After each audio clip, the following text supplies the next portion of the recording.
You think I'm ready?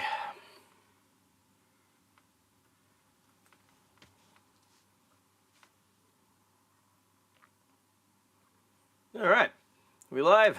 We should be.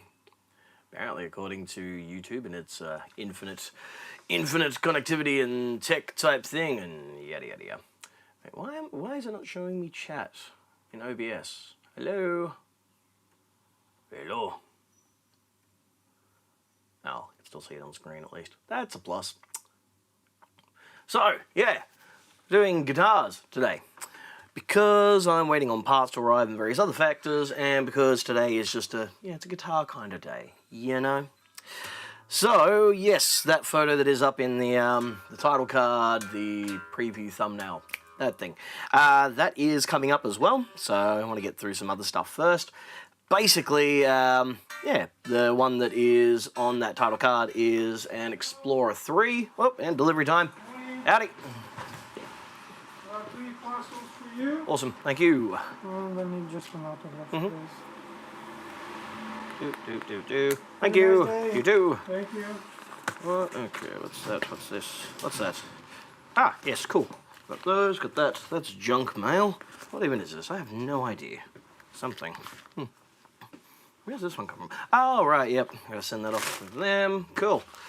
But yeah, what was I saying? Yeah, that's right. The one that is in the thumbnail for the image is Gibson Explorer 90. Because in the 80s, Gibson had really lost their way and apparently had an overabundance of stock of P90s and Kahler trems of all things. So, yep, that's wacky Gibson Kahler. Get a proper setup. So today that one will get at least the frets pulled, the board assessed and checked out, and all the rest of that. Because I want to make sure that it's relatively level, and I want to make sure that the radius is actually correct, because Gibsons of that era and various other eras aren't exactly known for being consistent. Let's put it that way.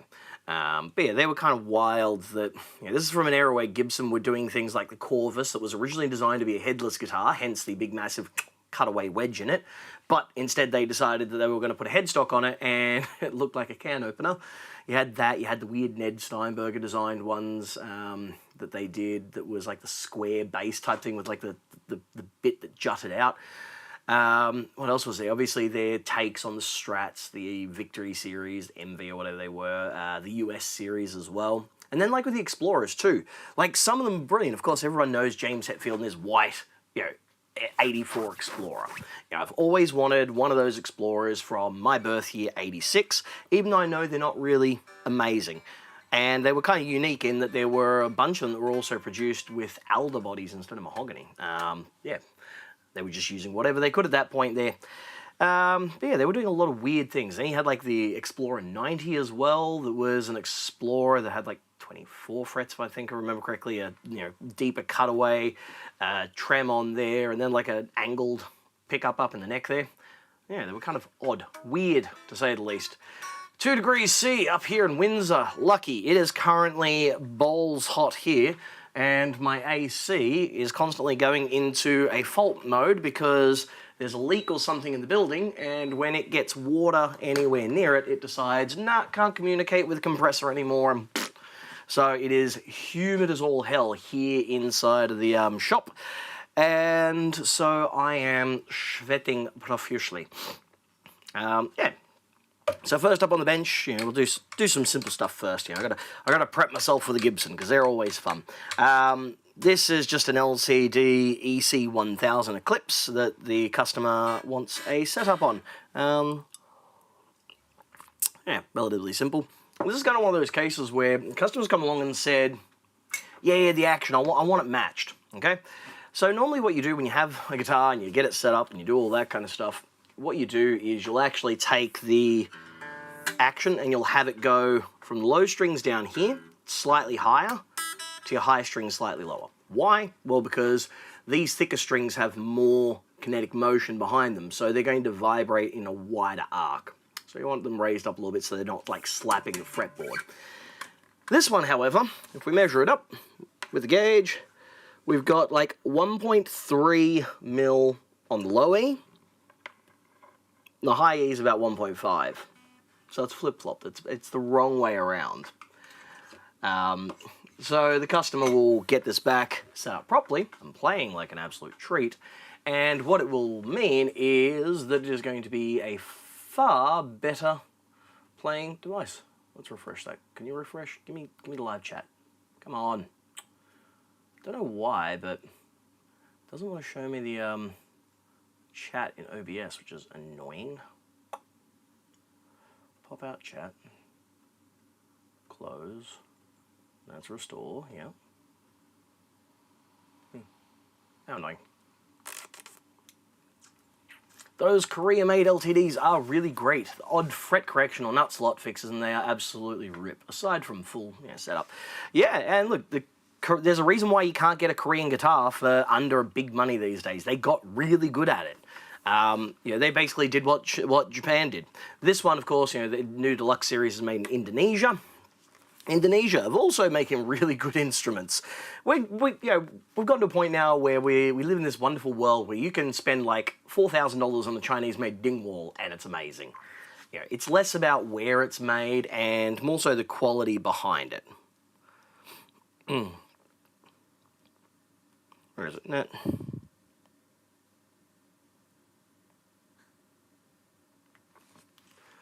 Okie dokie. So, let's get this one unstrung and cleaned up. A good setup can make a world of difference for an instrument. I get customers come in and go, I hate this guitar, I want to sell it, I want to get rid of it. It's like, okay, have you actually had it set up properly? Have you given it like the best opportunity that you can to actually play ideally? It's like, oh, I do my own setups, they're fine. Like, let me show you. Let me do my thing. Let me show you the difference between what the average person can do for a setup versus someone like myself who has the level of meticulousness that I do. Right? Doop, ba-doop, ba-doop, ba-doop. There we go. All right. Come here. These strings are very, very, very corroded. It's like right in the palm mute zone. Let's see if I can make it actually show up. There we go. Bit of white paper there. Let's zoom in. There we go. That one there. Zoom. Yep. There. That's the normal color of the string. That's what the rest of it looks like. Oh boy. Easy to fix up, thankfully. Easy, easy, easy. New set of strings, get it sorted. She'll be right, mate. That goes down there. That goes there, that goes there. And let's get rid of strings from up top here. I'm going to get rid of the string ends there so we don't end up damaging the guitar. Nice thing about these, they're a locking tuner. I like locking tuners. Much, much better than non-locking tuners. Easier to restring, and when you do them properly, they do offer a better quality, tuning experience, as it were. Let's go to that. Got the SVT Pro out of fault mode. Nice. No output still. Thinking the 12AU7 drivers are toast. I mean, it's a quick and easy thing to check. Usually you want to have at least one 12AU7 out on the bench if ever you do any work on like ampegs or high watts. I've usually got a couple of 12AU7s in the tube rack because a lot of old Aussie amps use them as well. They're pretty cool. They work well. They're a neat, interesting tube in those sorts of contexts. Yeah. I mean, switch out that tube. That might solve the problem. If it does, awesome. But it's one of those things as well where having a scope or something to check those things can help, so you can at least see kind of where the signal's getting to, where it's dying, how it's going. All right. Sweet. Now, where's my... There it is. Peg winder. Now, a key thing a lot of people don't realise when it comes to stuff like locking tuners is the whole point in a locking tuner is that you don't want any winds around the post. When you've got a guitar and it's got a tuning machine or whatever else like that, you'll probably notice that there's like a conical shape to it, like an hourglass. It's because what that's designed to do is as you wind the string around the post, and it goes down. As that tightens up, it pushes up into itself. So it's locking the mechanism in that way, right? Now, from that, you want to make sure that you get just enough around it to lock those string lines into place, but not enough that it gets so far around the post that as you bend and move and tune and that, it acts like a clock spring. So it actually expands out just a little bit, and then when you bend it and it clamps down a bit more and then it loosens a bit, it doesn't return to where it is. So 1 to 1.5 turns around there. Don't do the stupid knotting, looping, over the top, down the bottom type stuff. It doesn't help. That's not... God, I hate it when people do that, and I charge more when people make me have to untie all that. It's an absolute nightmare. But with a locking tuner, what you want is you want the string just pulled straight through. So you want the actual post hole up in the tuner, up at the headstock end down there, to be parallel with the strings. So you pull the string straight through, put a bit of tension on it, tighten down that thumb wheel or locking mechanism or whatever, and then that way as the string tightens and it wraps around like that, you might get like a quarter or like a 2/3 of a turn around the post. And that's going to help minimize that clock spring effect. I'm about to trade this monster for a scope if I can find someone to. Yeah, I mean, look, depending on where you are, scopes are, they're available everywhere, which is nice. If you're in Australia, it's a little bit harder. But a good quality scope is a very, very worthwhile tool to have when you start getting to a certain point with amp repair and electronics repair. For example, on the bench, I have 2 scopes. I've got a Rigol DS1054Z. It's kind of like industry standard for most people not doing like really high-end crazy stuff.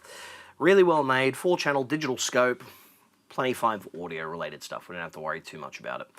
But I've also got in my collection as well a Kikasui COR 5500U, which is an analog scope that also has delta T measurement and various other things. In other words, it has a digital display on there that can calculate sort of measurements on the analog thing. So I can see real-time changes in the wave, which is ideal.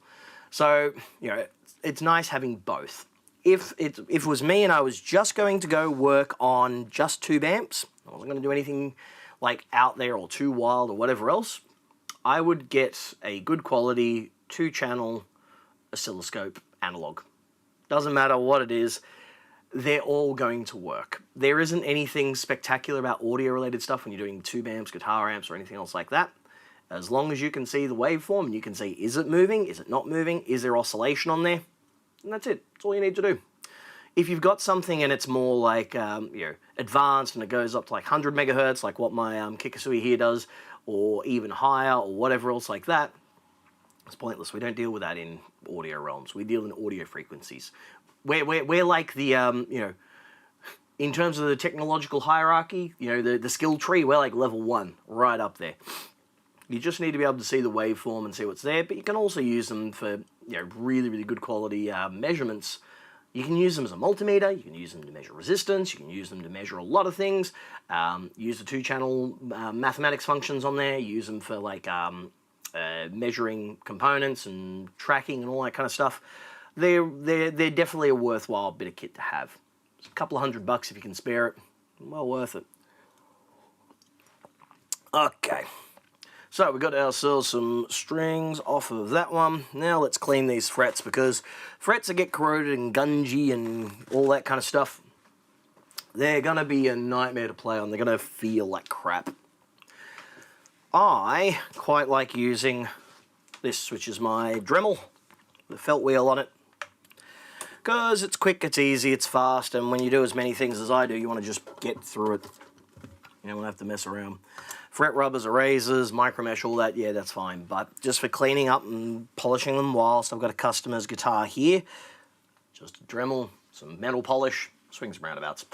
What I do want, though, is I want my fret guards, because I don't want to have to tape up the whole board if I'm just doing, a good old-fashioned polishing. I got that size there. Yep, extra jumbo, big, chunky, big mamma jammer. Ay. Man, OBS really doesn't want to play well today. Oh, well, whatever. Just go there and there. Okay, let's get started on this. Where's my cleaning schmoo? The goopy stuff, the blue stuff. little lipstick tube of waxy polishing compound. Oh, it's around somewhere. Now, let's not leave that there, so we don't leak that everywhere. Those PC-based USB type scopes any good? No. I mean, they're okay if you're doing like data logging or something that you're going to do like more intricate, more like, you know, in-depth kind of stuff, measuring like changes over a particular time or something like that. For the average user though, they're not kind of really worth it. The software and having to run it and having a whole like PC there. Just buy a secondhand scope. Go out there and do that. Curious how much you charge there in Australia just for the full setup, if that's all it needs. So here in Australia, there's not many of us left, right? It's not like in the US or even the UK, where you've got a lot more people in the industry who do a lot more. So here in Australia, for example, when I do a setup is 120 to 150. The prices are going up because I'm just absolutely kind of hammered across a range of things. And that includes doing the full setup, making sure the nut slots are cut to the correct height, making sure that, there it is, making sure that the intonation is done well, making sure that it plays the way it should. Basically, I hand it back to you playing like $1 million, doing the work that you'd expect to normally find on like a higher end instrument. You know, a good setup is good. A great setup can be like altering to how you actually play. And because there aren't so many stores around anymore either, there's not many places for people to take their instruments to get this kind of work done.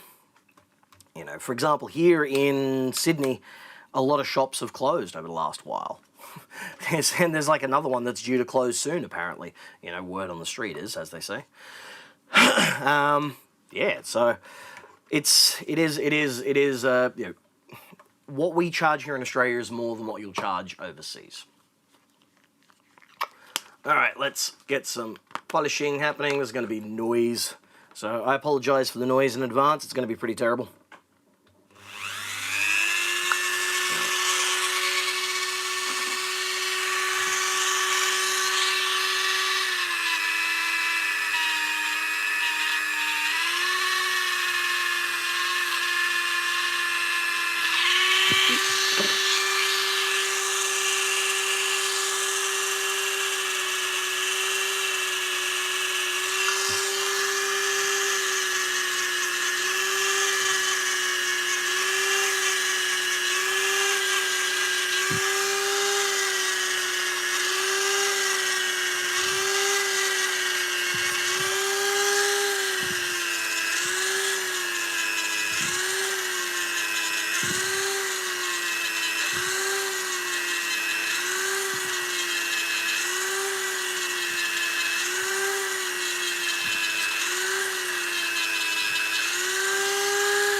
Excellent.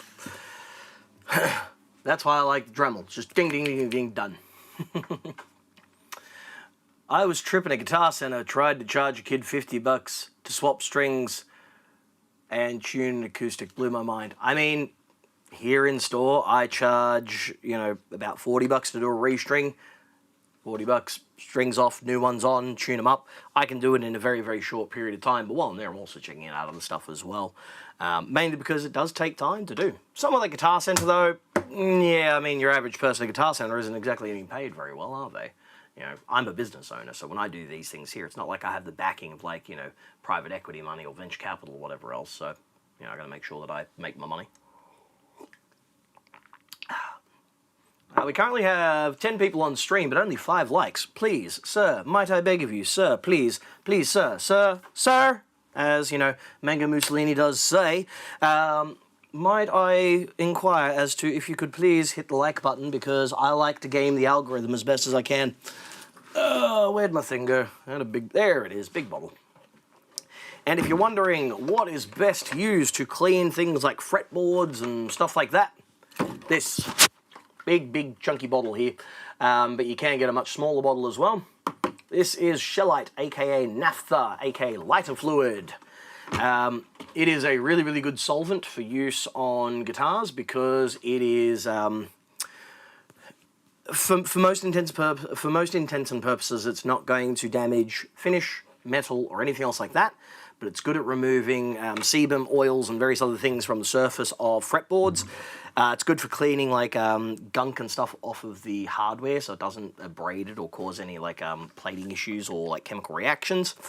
It's safe on nitro, safe on poly, safe on pretty much everything. So it does make things far simpler in that regards. Thank you, Castle Anthrax, sir. And it's alright, Climber Kalen, I can forgive you this time. Maybe in the future I might not be so benevolent, but you know, it all depends. Why will this not do the thing? Show me. Why? OBS, work. Damn you. OBS, no work. So it's... Where is it? Show me the doc, would you? Docs, chat is there. Yes, so chat is there. But why not? Why you no work? How annoying, because I can't see what I'm doing.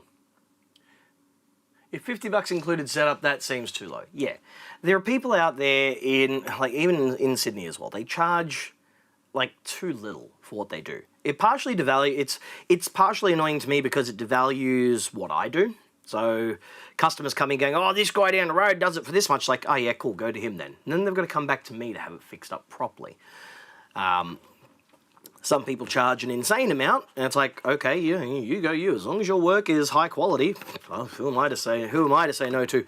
But it's got to be a balance, right? You've got to have enough. You got to earn enough to survive as a business owner and as a human, obviously. And you've got to be able to provide that value to the customers too. So you can't just like, you know, especially with younger players, they'll spend an insane amount of money on some of the stupid stuff out there because they don't know. They're not educated enough on it. And so sometimes they can be, you know, ripped off by unscrupulous operators, which is not ideal. You know, people who spend big money on work and it doesn't get done the way you'd hope. And then they come in and you kind of feel bad, but it's like, well, unfortunately, I'm not a charity. I do have to charge money for it, but you kind of... You cut a little bit of slack for them, you know? Just a little bit. There we go. So yeah, there we go. That gets rid of all that gunge on the fretboard there. I give a bit of a clean to the pickups and the likes as well because they're a little bit on the manky side. There we go. You can see straight away what the difference is between like the pickups there. Just giving them a light bit of a clean. There we go, zoom it in. Light bit of a clean with naphtha. I'll use the dry side of the cloth just to quickly polish it up a bit, get rid of the streak marks. See, look at that. Big difference. You can actually see like some of the reflection on it. That's what's good about naphtha. It'll get rid of that sort of just that little bit of surface level type marking on there. Not going to polish it up, not going to bring it back to life, but it's going to make it, there we go, look a little bit nicer. Just a little bit, you know. Get some of the gunge off the tailpiece as well. A little bit off the bridge. Go back to wide angle. There we go. Boop-a-doo-ba-doo. There we go. Sweet. Okay, let's put the lid back on this naphtha so it doesn't spill everywhere.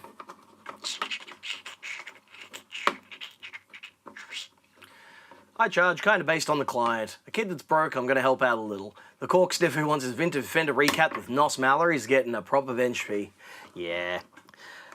See, look, there are some kids out there, or some players, I'll, you know, I know what it's like to be young and poor at that, and if they're, like, honest, if they are, like, you know, passionate about stuff, but they don't have a huge amount of money for whatever, you know, I'll let the bill slide a little bit. But some people who do come in and they expect everything, it's like, okay, you're going to get everything, but I'm going to charge for everything. You know, my time is worth what it is because of my experience. Someone who comes in and they want to be absolutely finicky and fussy and picky about every little aspect of it. Okay, I can do that. I can do that. You know, but with that comes, you know, the money as well. Tea for the morning. Good stuff.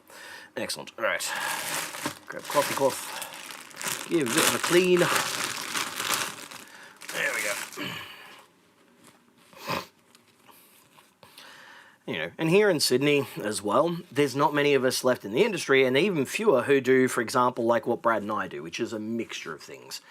A lot of people will fix, like, you know, maybe they'll do electronics and they'll do like amps and guitars and stuff like that, but they don't really do much else beyond that. And then you've got people who will do guitars, and maybe they'll be like real specialists and do like one particular area of it. Then you got people like myself, who is an idiot and does everything. Oh yeah, cool, you want a vintage synth repaired? Not a problem, I'll sort that out. Oh, refret? Yep, easy, done. Oh, you've got a, you know, an old tube amp that's gone bad? Yeah, I can sort that out. Ah, line 6 helix, not a problem. I could probably trim things down a little bit and make it a bit easier, but I'm not exactly known for doing that. I do kind of need to, though, because my workshop isn't as big as it used to be. It's quite small. Having a small workshop does make it more difficult to have to switch between things, but you know, because of how quiet it is still, I still have to keep plodding along, doing a mixture of stuff. Takes note to send nephew in for guitar work at Climber Keelan's shop, sips tea with pinky extended. You ever come across Elam 1984 on YouTube? He is Angussied that builds P2P amps. No. I don't follow a lot of people on the YouTubes and other things and the likes.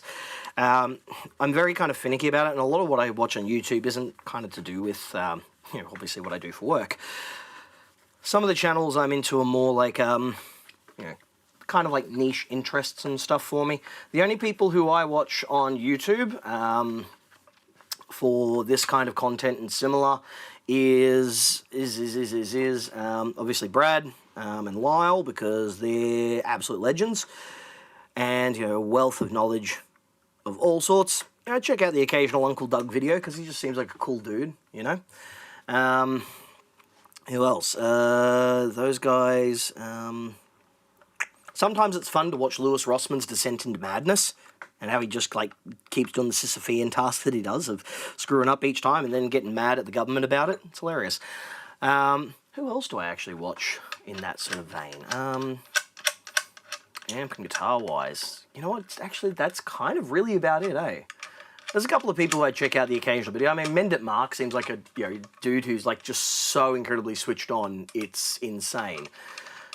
He is, like, just an absolute wizard at what he does. Yeah, just super nice, and he gets a lot of views, obviously, because he is that, like, yeah, very, very, yeah, it's like ASMR type stuff. Obviously, T. Woodford, Ted, he's a champion, absolute legend. You know, works magic, that guy does. Yeah. As far as like stuff that I do watch outside of that, I'm more like, you know, I watch a lot of content on Japan because I like going over there. You know, I'm a weeb. I used to be into the anime and all that. Random sort of, you know, informative channels and stuff. A lot of adult animation and various things. Yeah, I'm a bit of an odd fella. Car stuff too. I used to like cars a lot. Ugh. Nice. There we go. Look at that. Bammy. There we go. Elam, he's an Aussie guy who builds, he did a P2P Laney AOR build and it was a work of art.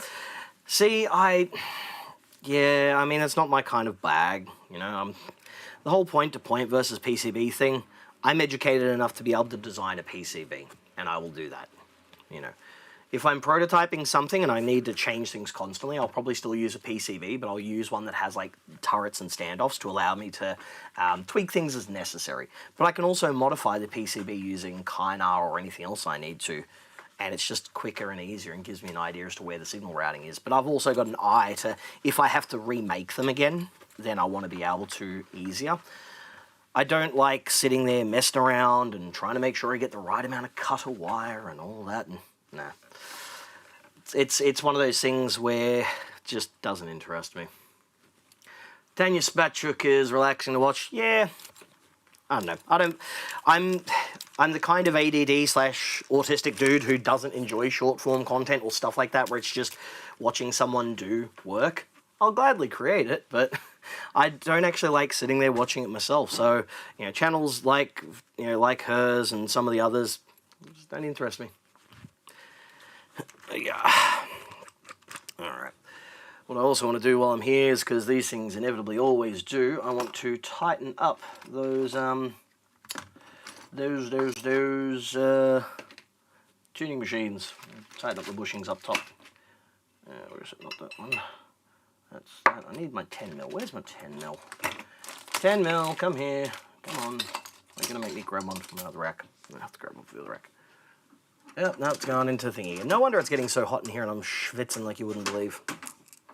11, 10. There we go. Jason Tong. Yeah, Jason's cool, dude. Ugh. Ugh. I'll have more videos up, more like produced type ones coming out soon. Once I finish editing them, I'll actually shoot another one today because, scoop on this. If you own a Marshall JCM 2000, I would probably look to be getting rid of it as soon as I can, because it has been officially confirmed Marshall are now no longer manufacturing boards for those amps anymore. Whatever ones they do have are now going to just their in-house service and repair, so we can't get them anymore. And no, you cannot just go through and isolate the bias. That doesn't work. It will fail again because there are more points as well along that cause issues. It's not just the bias issue. You've also got other points that the voltage will start leaking through. It's, yeah. Always a 10mm. Yep. Car guys know, it's always a 10mm. I watch all I can out of curiosity. I like seeing what the guts of old stuff looks like. Also pick tips on common issues or failures. Yeah, there's sometimes I'll watch like people's channels and that just to kind of become a better repairer as well. It's like, oh, they're approaching it in that way. They're doing something different, something interesting. I'm all down for that, I like that. But, there is also kind of a limit to that too. Yeah, the whole PC becomes conductive, exactly. YouTube is literally TV for me now. I pay for YouTube Premium. I got the money, why not? And I do watch more YouTube than any other streaming service. More than Netflix, more than any of the others. Even more than any of the content that I have to obtain through methods that may not be deemed legal because companies don't make it easily obtainable, All right, so this one's just a 1052 set. Simple enough. Stay. All right. Strings there. What I need is I also need my nut cutting files. Oh, down I go.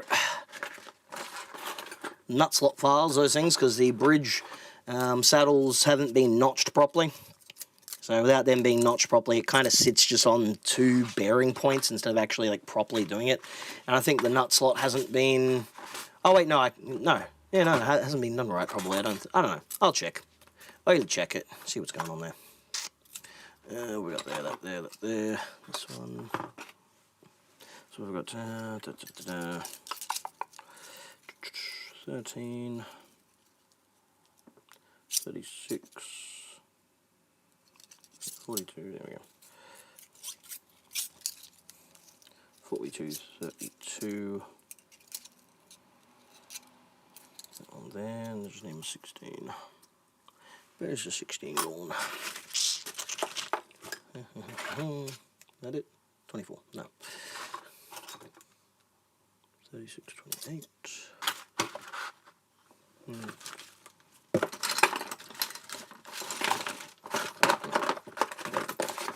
That it? Nope. There we go. That should be it.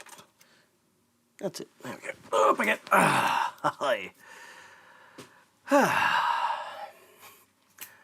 What is it? There's some amp repair man who is aggravating to watch to a dummy to me. I bet most of you don't bother. Look, sometimes it's kind of like watching a train wreck. you just want to watch it anyway, just for the sheer hell of it. It's like, oh no, no.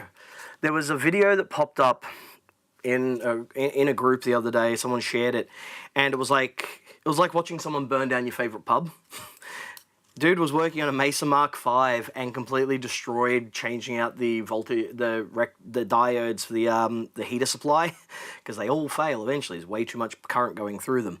And yeah, just destroyed the board while he was doing it. And it was all of that kind of fun stuff.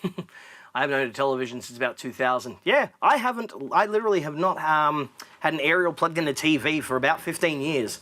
Because commercial TV for me is pretty boring. There's nothing of much kind of interest there. So, yeah, you know, I was one of those Aussies who jumped onto the Netflix bandwagon early by using a DNS spoofer years ago when you could still just easily do that. So I watched Breaking Bad, all 5 seasons. Man, that was a rush.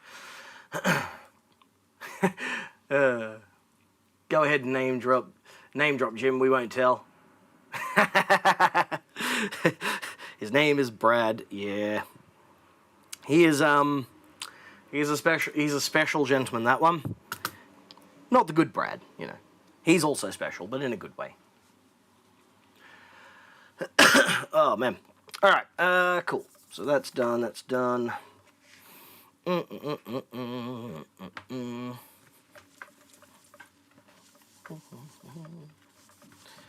Don't die again.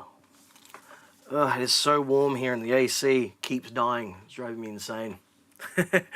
Oh, the other Brad, enough said. Yes, whereas I'm mad enough to actually just go, you know what? He is as, yeah. He's a dude. On the odd occasion, he gets something right, but then there's other times where it's like, man, you just, no. Stop, please. Stop it. Stop it. Ah. He's not Australian. Nah. But he certainly does like line up with a word that we like to use here sometimes, you know.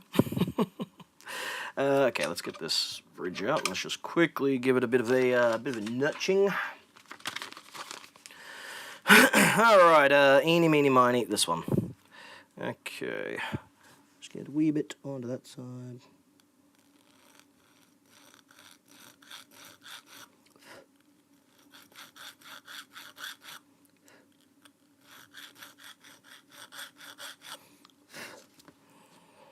There we go. That'll make it easier for the string to actually sit in properly. Heavy, massive gauge, but like just this little teeny tiny like pre-cut notch in the saddle. And the string's just going to sit like literally on 2 like bearing edges. Because the break angle on it is pretty steep going back from here to here, it's not the worst thing. It's mainly to stop kind of like lateral movement as you bend down here in this section. But it's this kind of stuff that they don't do at factory in the cheaper sort of realms because, you know, when you got to get through 1,000 guitars that month, you want to make sure that you get through them as quick as humanly possible. And every minute that you don't spend, you know, doing this kind of stuff is another minute you can spend on another task getting them out, and therefore more money made. Cool. And just quickly get those ones too.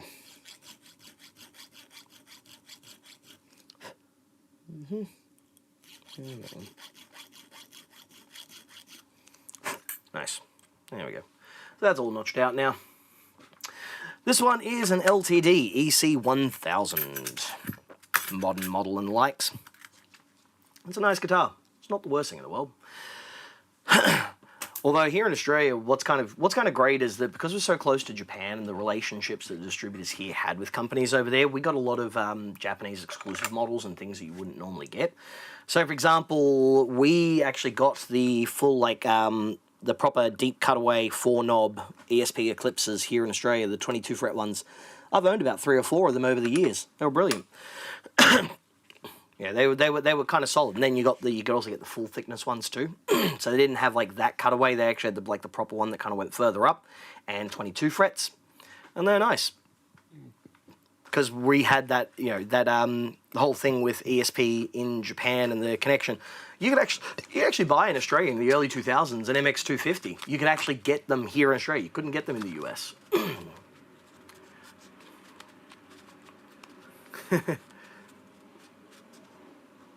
Yeah, a bit of a butcher. I'm in the DIY category. That dudes know enough to just be dangerous. Yeah, hopefully just to yourself though. That's always the fun part. Okie dokie. Get that sorted there. Boo-ba-doo-ba-doo. It's better to only discuss the good guys. The rest is just wallowing in sludge. Yeah. Sometimes it's funny to laugh at them though. Because if you don't laugh, you're going to cry with some of them because they are absolutely bonkers. Come here. There we go. And rather than marring up the inside of these tuning, the posts for the tailpiece, this is a worthwhile tool to have. It is it's made by StewMac. It's basically a really, really chunky screwdriver with a little cap around the ends. You can get basically anything like this, as long as it's thick enough to fit inside there and make full contact with it there. That's going to help you remove it without actually destroying the insides and ending up with threads that look like, we got like 5 million of them down here that should look like, what do we got? Bushings? No, where are they? Two pneumatic, no, tail pieces, those. Where are they? I know I've got plenty of them here. Oh, there we go, studs and inserts. Someone's going to have done them.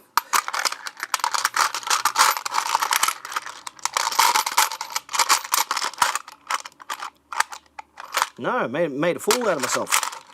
I actually don't have any in here this time. Yeah. Oh wait, no, even that one's actually in good condition. Huh. Wild. Oh well. But yeah, when you put in like a flat-headed screwdriver that's too thin and it wards along, basically like notches the inside of that there. It's a terrible way of doing it. Yahtzee is cool to watch. He admits what he doesn't know or that he doesn't know. Are we talking like Yahtzee Croshaw? Because he's great. I love that dude.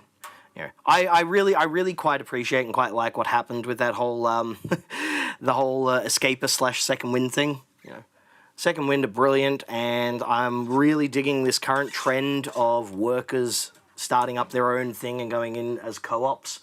So instead of focusing on infinite line go up, they're actually doing what's good for for them, for the workers.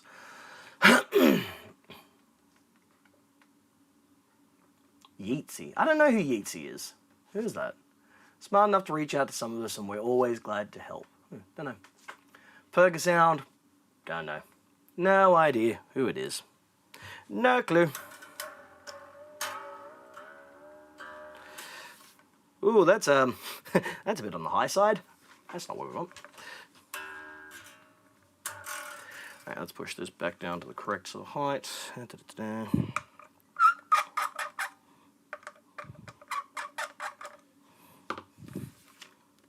Yeah, it's kind of getting more to it. Wee bit more down. Fixes gear and shows it off. Yeah. I gotta do more of the demo-y type stuff. Soon. Soon it is coming. It is coming. One of the biggest problems I have in the shop here is that I've got the worst power you can imagine, so there's just constant interference.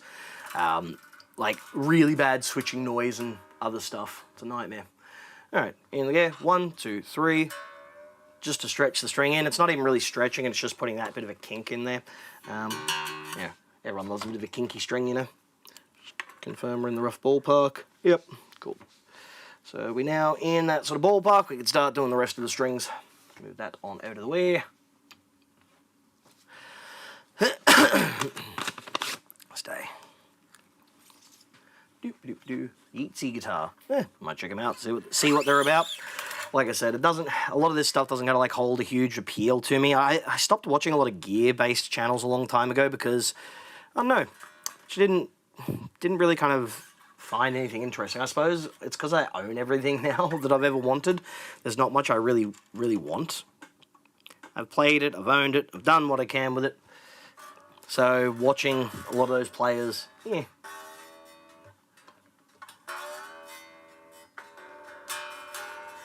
Alright, string there, next one.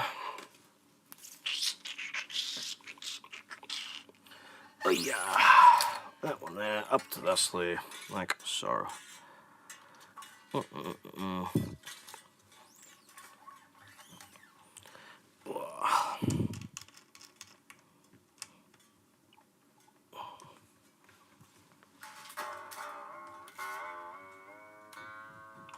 Where's Brad to drop the links? Yeah, I know, right? That's right, I'm sure we're all capable of typing it into the search bar in, YouTube. Not that really works anymore, Google and their ever-enshittification of the internet services and how, Google is a much worse website than it was in the past. It's infuriating, to say the least. Ugh, god damn it, seriously. Alright, let's get rid of these and go to another pack. It's kind of a learn-along thing. See, I don't mind it when people do the learn-along type thing. That can be interesting too. It just depends. Where'd I put those strings? Let's just have them here. Because unfortunately, another bloody pack of strings and box that I've opened, and there's a dead one in there. This is why I stopped dealing with the Dario strings a long time ago. Open up the box, pull them out, it's like, oh yeah, great, oh, awesome. Rusted strings, cool, just what I wanted. Damn thing. Where'd I put that box? I have a couple of them there. No. Seriously, where'd I put it?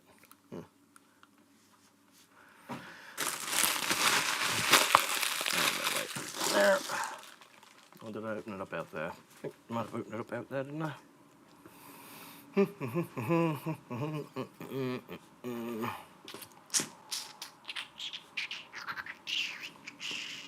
Nope, nope, nope. Nope. Seriously? What on earth? Oh.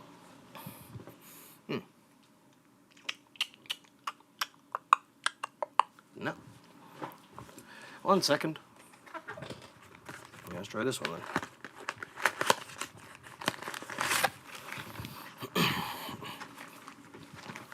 Alright, one more time feeling.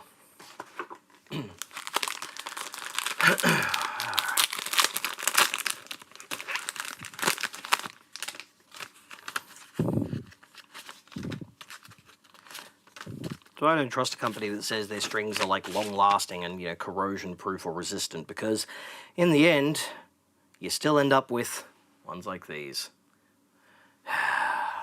Pull them out of the packet and they're corroded. Of course they are. The only ones that aren't going to corrode are the elixirs or similar type of coated strings. Right. Nope. Open up another pack. Let's see if these ones are good.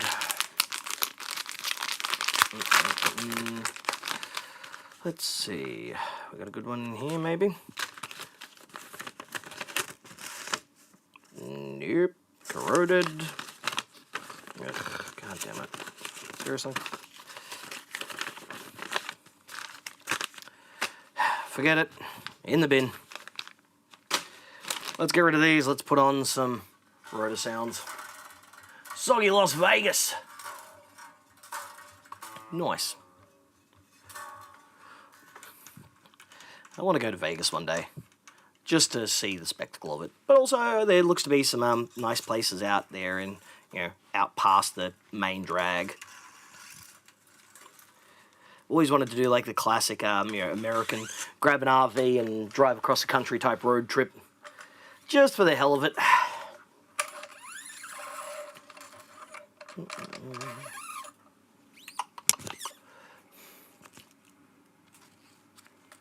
The Didarios here are in plastic, so are the others.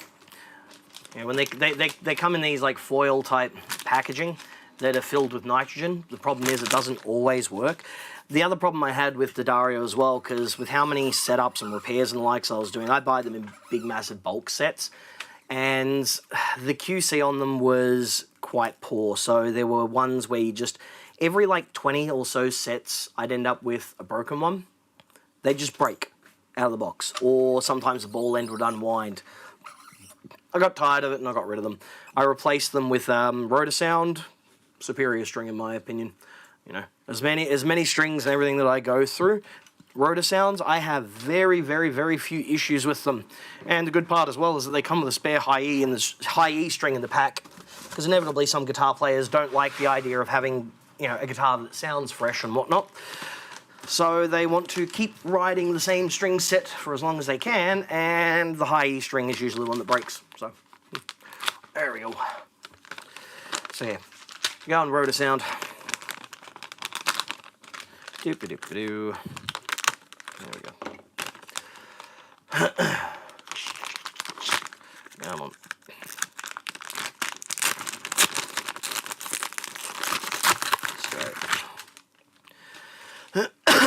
Okay. I like them too because I got little like red, white, and blue things on the ball ends.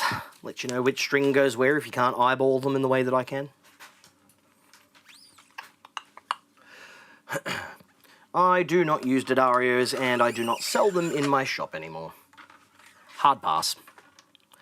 Too many of them coming in, busted, breaking, failing, out of spec. Nah. Wasn't worth it anymore. And one thing I know about, like, I don't know whether it's just the people that walk into my shop, or if it is just something that a lot of people don't quite take notice of. Most guitarists don't care. They walk in and they go, I want some strings for my guitar. What type are you after? Oh, what gauge? Regular ones? Like, they have such little notice of that kind of element of their playing, which is wild. Like a 10 to 46 set is going to feel different to a 9 to 42 set if you're like someone who is kind of cognizant of your playing. A lot of players don't even wonder. I mean, I doubt it's just an Australian distributor thing. I think it's also because of the like sample size that I have. Like I said, I'll go through 20 sets of strings and I'll lose a set. That's a 5% yield in those instances, you know? And I go through like couple dozen sets of strings in a week. So you notice that kind of thing over a matter of months. It kind of adds up. Because the Australian distributor here is actually an expansion of D'Addario. So it's actually D'Addario Australia. So it's not like some of the other companies that have like local distributors. D'Addario Australia is D'Addario US's sub-company. Same as how we got Yamaha Australia, we've got Roland Australia. We have a couple of companies that do have like direct representation here in the market. Wow, stay. Roto Hybrid Oranges, yeah. You know, good strings, well made, good tolerances. I don't have many issues with them. Plug them in, they just work. And of course, the bass strings, you know, biggest selling bass strings in the world. The company that invented the round wound bass string. And if you listened to a British rock album between the 50s and the 2000s, they would have been playing Rotosound strings. Because they were kind of like the brand. I mean, hell, even The Who on the album Sells Out did the classic jingle for Rotosound strings, you know? It was brilliant. But they're good quality. They're also a little bit cheaper than like the Ernie balls and that. And right now in Australia, that's an important thing because, man, strings have gotten expensive with the Aussie dollar getting so weak and materials costs going up and that. It's a bit of a nightmare, eh?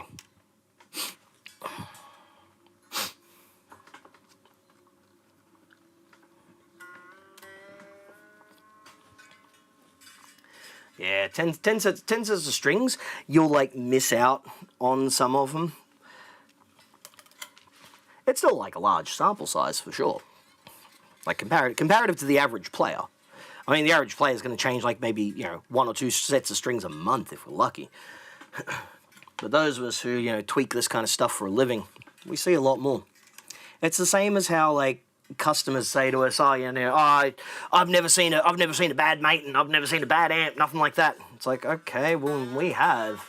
That's what we deal in. We know, you know. I know this kind of stuff. I know what's going on. I see enough of these things coming in, and it's a sample size. You've got to also compare it as well. Like, you know, for example, the Fender Blues Junior and the Hot Rod Deluxe. You know, one of the most common repairs that those of us who, you know, don't do just all the vintage stuff work on. Why? Because they're like the largest selling amp out there. The faults are always typically the same, thankfully. But yeah, we see a lot of them in. But when you've got an amp that you don't have many of, but you see a lot of them in, like not many of them were sold, that's when things get a bit funky, you know? For example, the Ashdown BTA 400, right? The BTA 400 is a beast of an amp, 400 watts, KT88 outputs, all that kind of jazz. And I made a post one day, someone was asking about buying one secondhand in a Facebook group. And I said to him, look, I would probably avoid it because I found that the reliability on them isn't very good. Some, brown-nosed suck-up said, you've probably never touched one or seen anything about that, yeah. I'm like, actually, I've worked on 2 of them. He ran to the Ashdown owners group, and, the guy who owns Ashdown actually, went out, said, oh, he's probably never seen them. We only shipped like, a half a dozen of them ever to Australia. It's like, well, I've worked on 2 of them. If I've worked on 2 of them that have had pretty major failures, that means that I've worked on 1/3 of all of the ones that ever came to Australia. That doesn't say a lot about the overall sort of quality. And when the owner of the company is like that and then tries to, say, oh, this never happened, yada, yada, yada, why not just go, okay, cool, let's, let them take a look at it, or, oh, that's bad to hear, like, hopefully it's just, like, coincidence, but, nah. So that's why when, the distributor came to me, he's like, oh, you want to deal in Ashdown? I was like, nope. Ashdowns are trash. The owner is trash, too. I bet it's Australia as an island. Package sucking up saltwater air, climbing hardware exposed to salty air can corrode way faster. It's not just the corrosion. The corrosion is something I've just dealt with here, right now, with the stings I've pulled out of the package.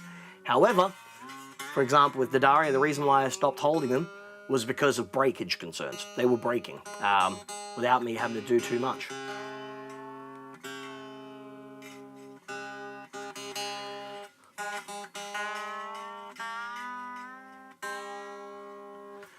Martin at Vintage Guitar Amp Repairs, an online guitar teacher. He's a hell of a guitar player.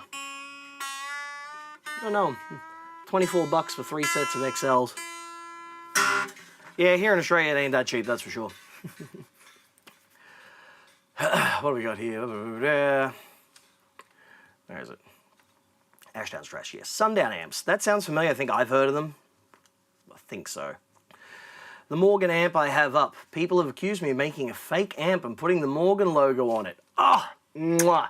That is amazing. That is like, grab your pitchforks, we're going on a crusade type thing. Blasphemy! Heresy! How dare you say such a thing about it! Mwah! We must burn the heretic at the stake! Mwah! As I like to say, die mad about it. I don't care.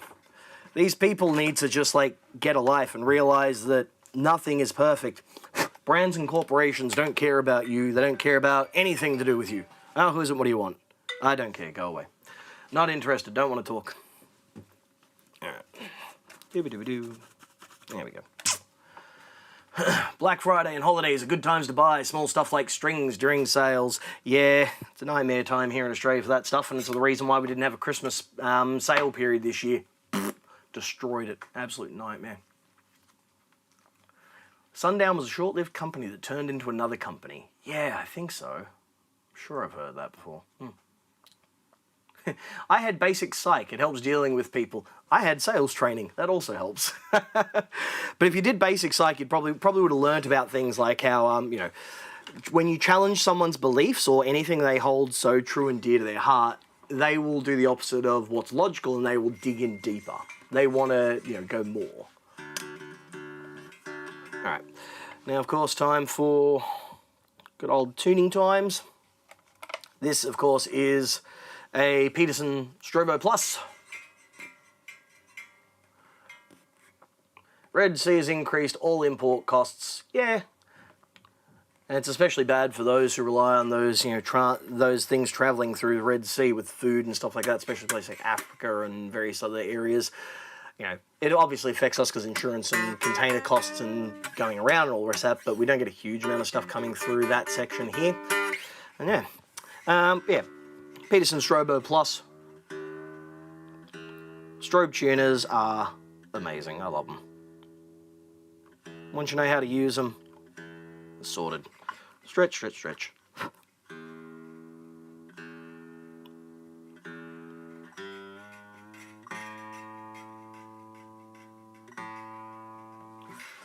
Stretchy, stretchy, stretchy.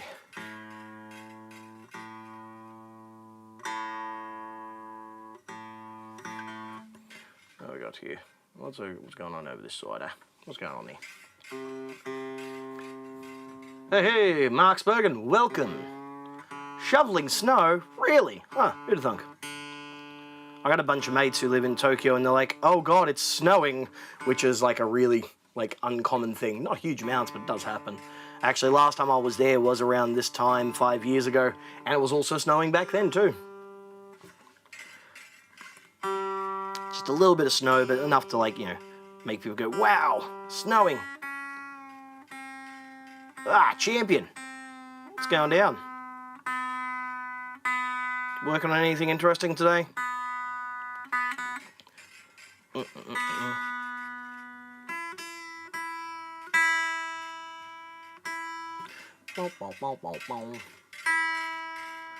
Polishing, polishing, polishing.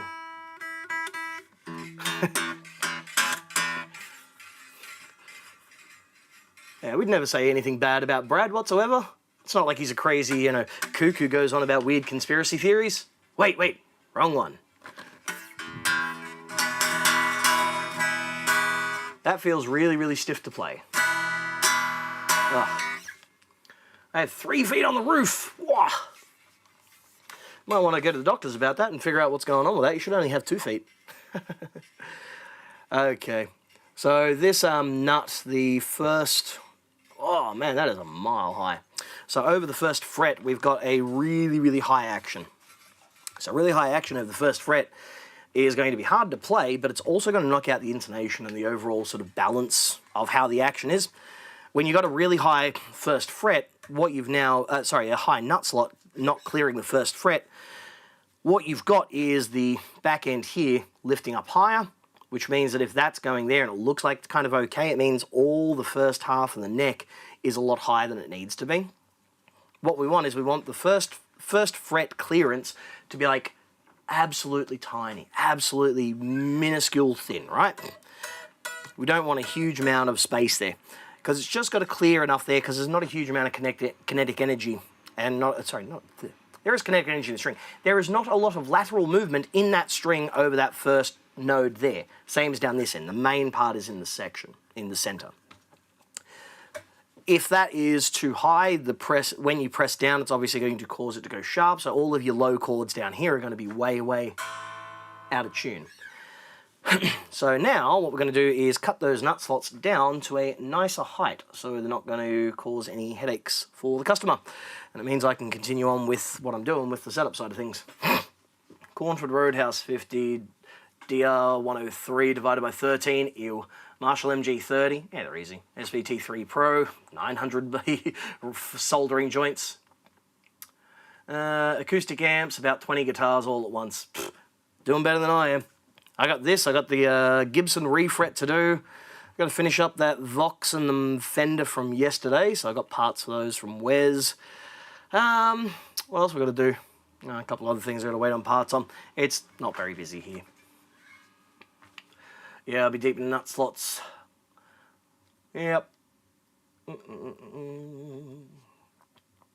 Casino tonight. They're just slightly too high. Yeah, but you know what? For how much that would have cost, that's the kind of thing that's acceptable. You know, a little bit of a tweak to make it schmick, and you're rocking and rolling. Am I dumb thinking that the bridge was on backwards if the 2 E strings were opposites of each other? Huh? I don't quite think I understand.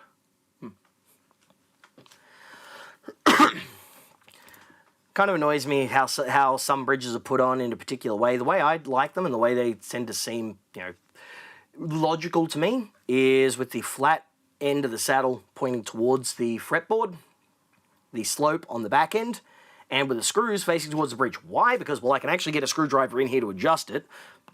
The strings are ramping up that way, so you want a nice defined edge on there. And yeah, that kind of just makes a lot more sense to me, Jonah.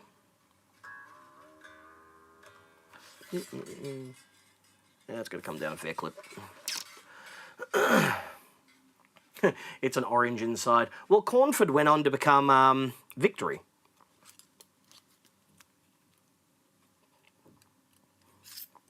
I worked on a couple of Cornfords years ago. They were like that, you know, that flavor of the month type amp that everyone had like about 5 or 6 years ago.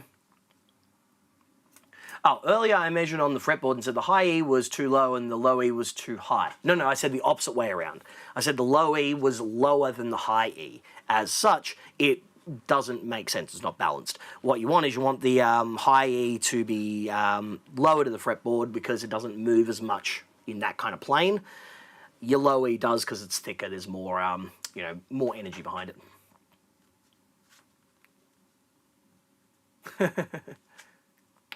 Started watching The Guitarologist. Unsubbed for a year, seems to be back on the old Brad, not listening to the comments section, just a nice piece on his first electric guitar. In other words, he wasn't making money and was getting like strikes and all the rest of that, and so decided maybe I should shut up about the crazy things and just like, you know, do my thing, even though, like, yeah, I can't watch him. I cannot. That is a no from me, dog. That's a no from me, dog. Alright, there we go. Let's cut this down. Where is my cardie board? There we go. A bit of cardboard sort of behind there. Doop-a-doop-a-doo.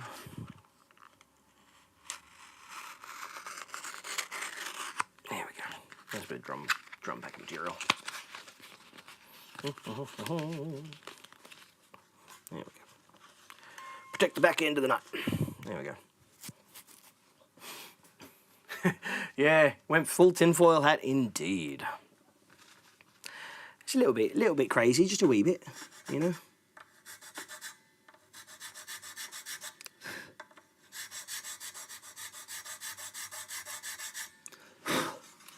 Go and blame me eyeballs. Let's not like tear me eyeballs out.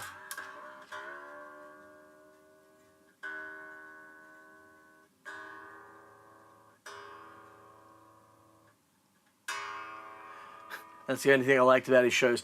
Are you all Masons or something? Masons are dying. No one's going along to them anymore. There are so many Masonic halls, Masonic temples and halls and that here in Australia. It's insane. Like, just like 5 minutes away from where I live, there's like a half a dozen of them.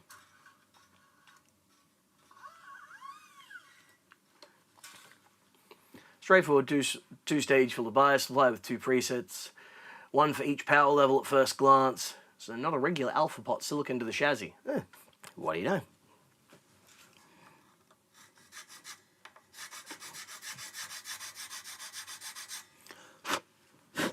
I think the time has come for me to finally replace my fret files. Getting a bit long in the tooth. Debunking videos. I like a bunch of them too, but then I also like know that some of the personalities behind them are real annoying. Like Thunderfoot, when he like digs into Elon Musk, is funny, but his early videos were so cringe. Like, ugh, just seriously, bro. Cool. That's over a millimeter on that one. Oof. Ouch. That's painfully heavy. All right. 15 viewers. Yeah, nice. Sold with heavy bus buy directly at Isla. It's not too bad. Let's take a chunk out of this one.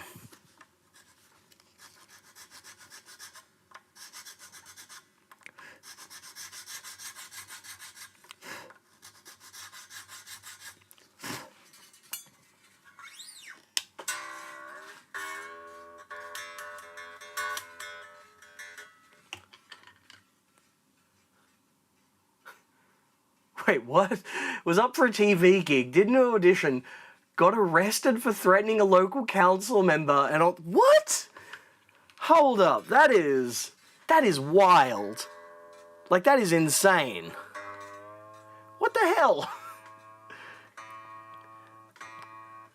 Like, what was he going to be doing on TV?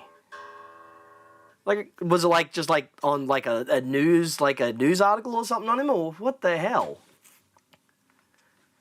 I need to know this story. I need to know. Yes, go back to your bench, Lyle. Go do the amazing work that you do. Thank you for coming along. Mesa Mark III. Mark IIIs are easy. They're good amps, though. I like them. They sound good. I used to like them even more when they were cheap. But now everyone's like, oh, the Mark III, they're brilliant. They're just like a Mark II. It's like, well, yeah, they kind of basically are, except with a couple of slight tweaks to the circuit and the switchable, crunch circuit.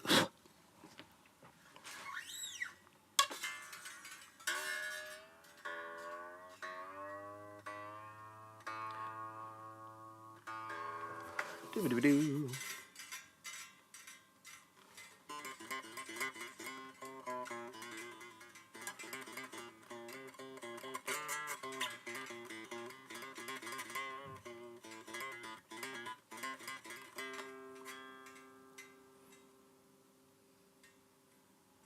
Yeah, take just a hair more off, just a hair, just a fraction of a tiny little weeny, teeny tiny bit. It was the right size file, of course. There we go.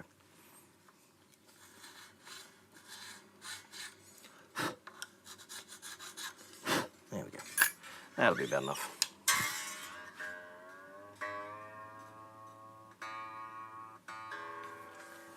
Mark III has a million mods, lovely, none of which are working satisfactorily, which is often the case.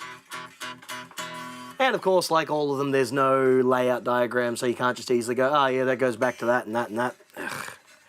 Let me guess, they've tried to Mark II C++ it, and now it's an oscillating, squealing mess of it.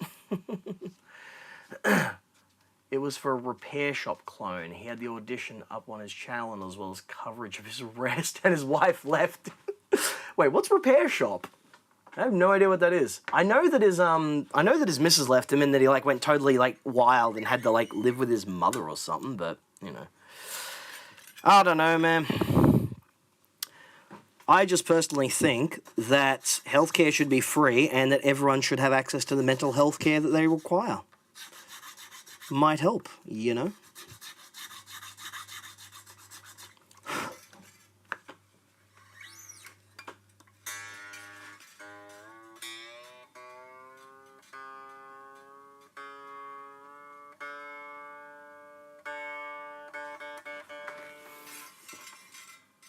Man, that is a really high slot. My God, that's insane.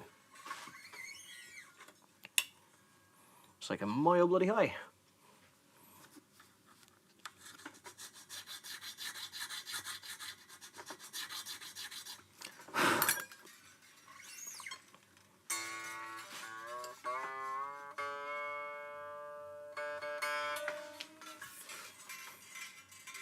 Almost there. Almost there. Almost. Oh, stay.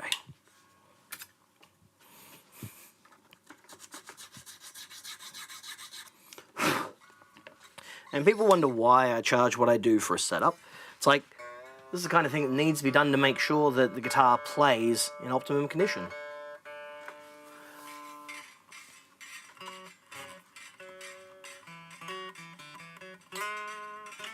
Huh.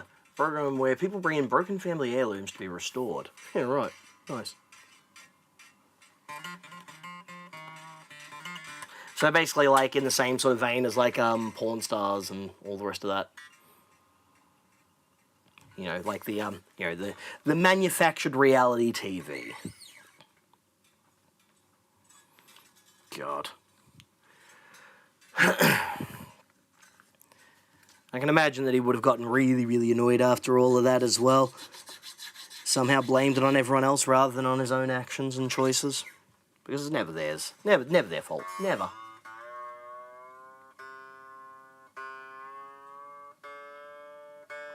Yeah, Mesa are known for that though. Mesa deliberately make mistakes on their schematics so people can't easily copy them.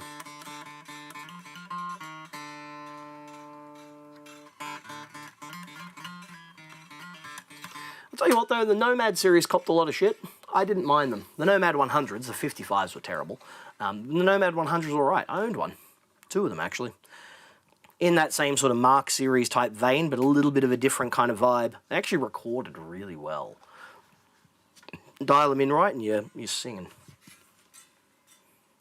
That's going to go down a lot. Doop-a-doop-a-doo.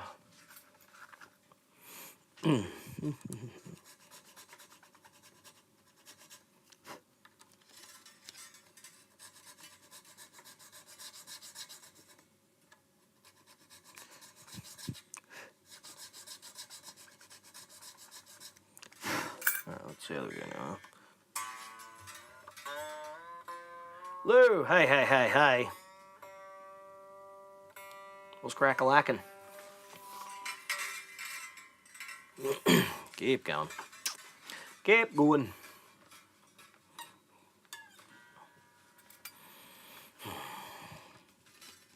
Let's flip this around the other way. Get a little bit more thickness on that side. There we go.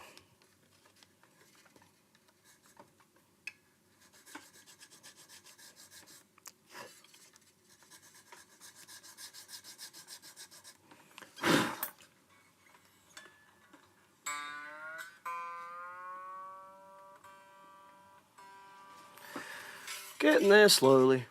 Almost there. Just a little bit off. Just shave a little bit here, a little bit there. Little tiny bit. Next one. Next one.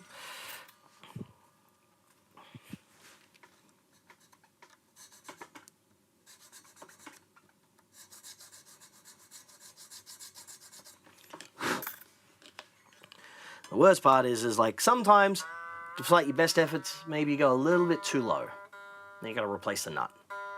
It's like, great, I've just lost a chunk of the day.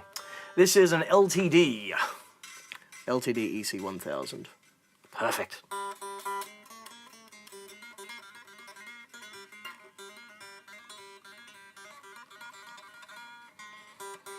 Nice. The B string way further down. These are LTD EC1000, so like a modern, recent one, so Indonesian made. Good quality guitar. You know, does what it says on the box, plays okay. Sure it'll sound fine, because I think these ones have the Duncan JB59 set in there. Filing, yep. I'm not quite as like, you know, my voice isn't quite as soothing as Ted's. You know, I don't have that same sort of calm demeanor. I'm kind of all over the place. I'll be calm one moment, and then the next minute I'm like firing off 1,000 words per second. I don't know, with a random stream of consciousness. Here we go.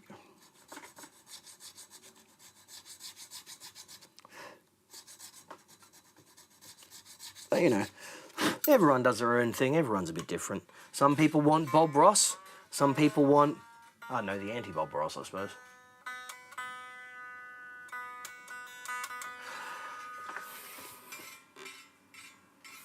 It is in that sort of comfy kind of vibe. I'm not a huge fan of single cuts generally, but, you know, I don't mind these. Like I said, I used to own the ESP version, but the regular 4-knob one.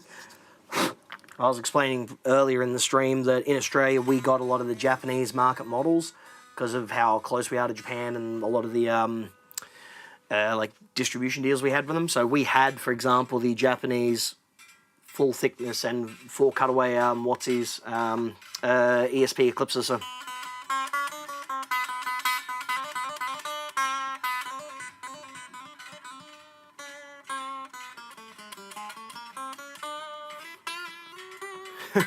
Yeah, Barry White. Oh yeah, baby. I can't get enough, yeah. Alright, last one.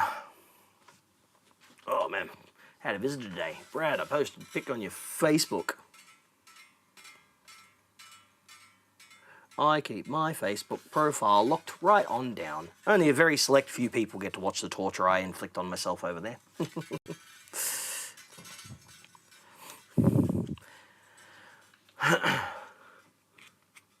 Lyle reminds me of James Earl Jones, yeah. Imagine Darth Vader with a soldering iron and a jeweler's loop. Yeah, I can imagine that.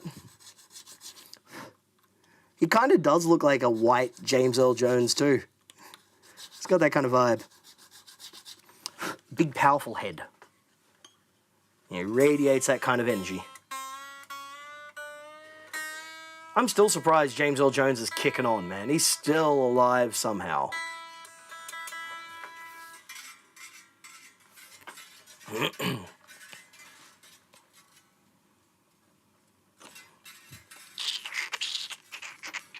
Ah, damn it. Dropping the file. Oh, let's try that again. Yeah. Facebook business page, right? Nobody gets my personal one.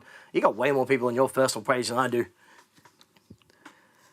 I get people who like randomly try to add me from like the Facebook groups, and they're like, no. Sorry, dude, that's a hard no.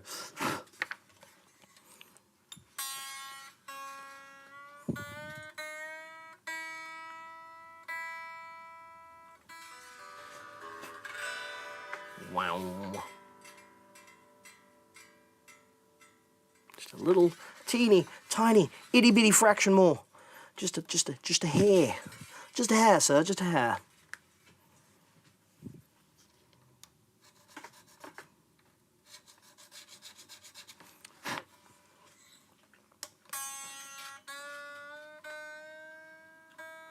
Not my fault I got no mates. No, you're correct. The reason why I have no friends is mostly due to my social issues when it comes to things like the autism and the ADHD. Whilst I'm really good at presenting myself in a particular way for, platforms like this or, other bits and pieces, and of course sales as I've done over the years, I am very much an acquired taste as far as long-term friendships or anything like that goes,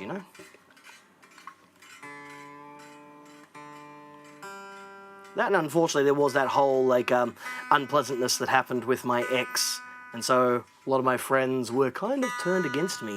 That was unpleasant.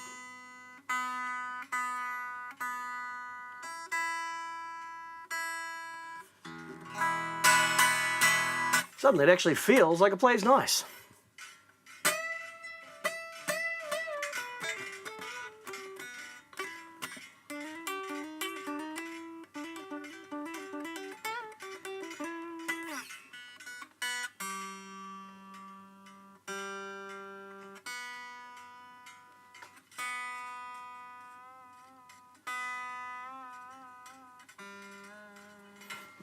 Polish up that slot just a wee bit. I'm your mate, just ribbing you. Yes, I know you are. You put up with me a lot, and I am very thankful for that. Most people don't, though. Ugh. There's it. No, I want the other thing. Like you. Give me it. Nah. Come here, you bloody thing. Seriously. Ah, there we go. That's it. There. No. No. No. Where is it? That one? No, that one. This one. There we go. That's what I want. Just a wee bit of that. There we go. Oh, Huygen! Internet friends, yay! Yeah, internet friends are great. I am of that generation. That is how a lot of that sort of came about. Back in the days of hanging out on forums and all that kind of stuff. It was great.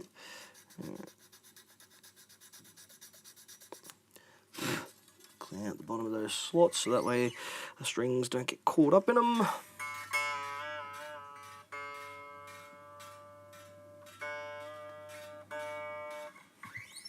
Come on, you.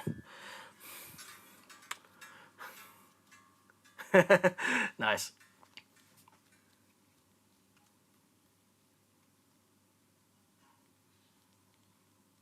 There we go. See, you're.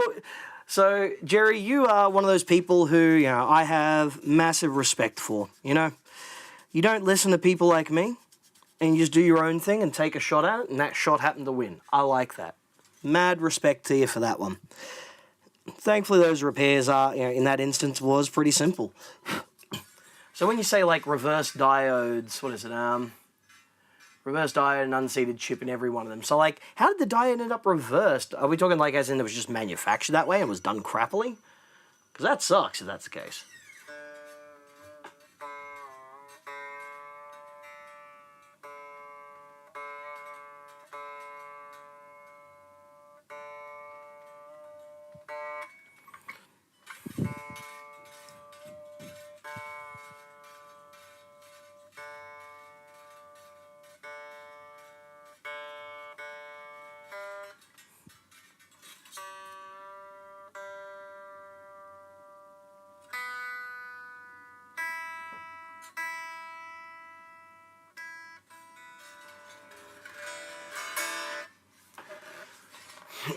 Alright, let's check how this is now. Up to there, then down to there. Cool. That's too low. That needs to go down a bit. Down and up.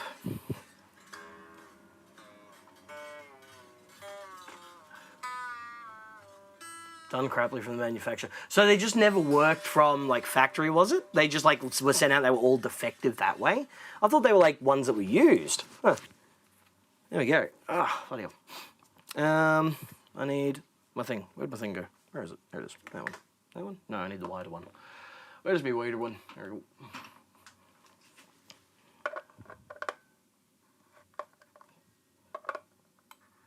There we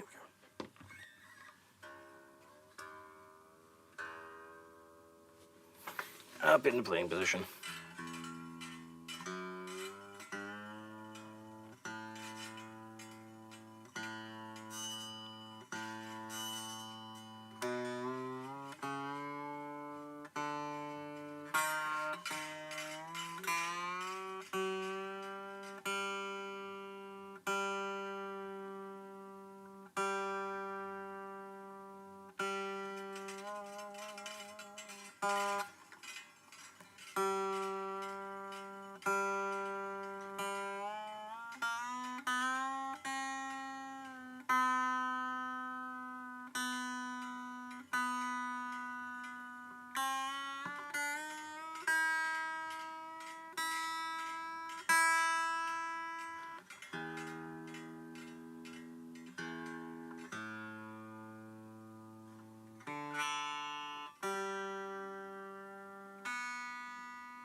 Alright, how are we looking now?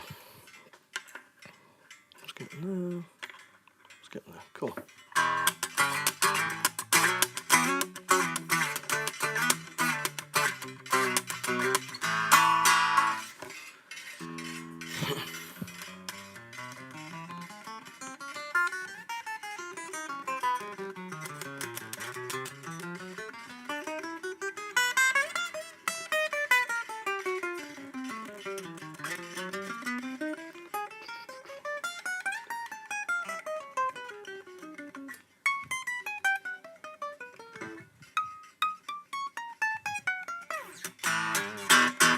Sweet.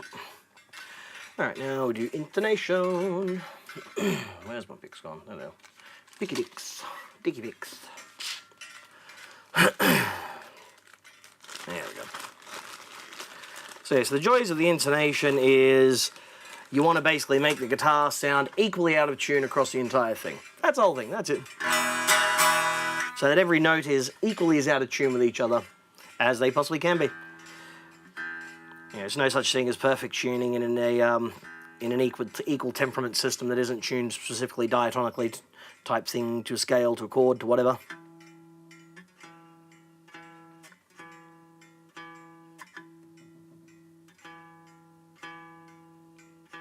So that's a bit on the high side.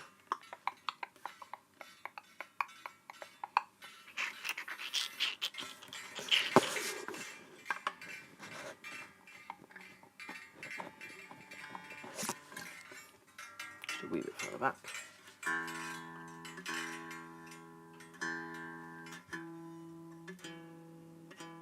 Better.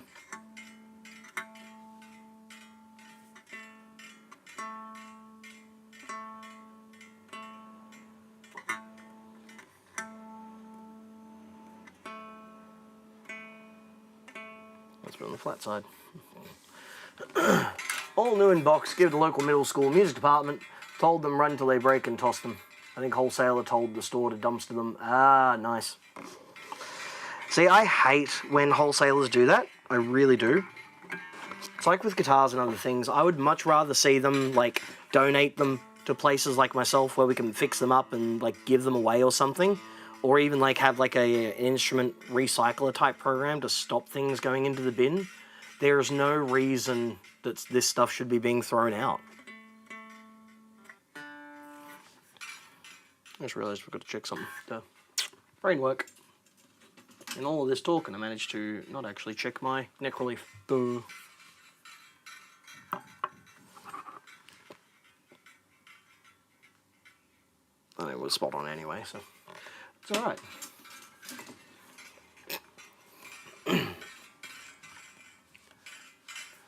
play a major third that doesn't beat. Yeah, exactly. You know, because you're basically trying to make, you know, a note out of 12 times the square root of 2. So they're all slightly kind of close, but not quite.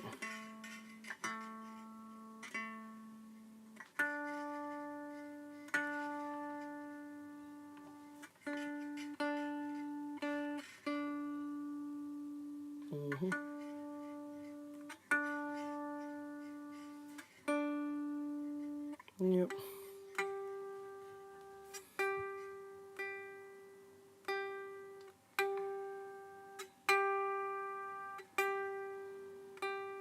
Yep.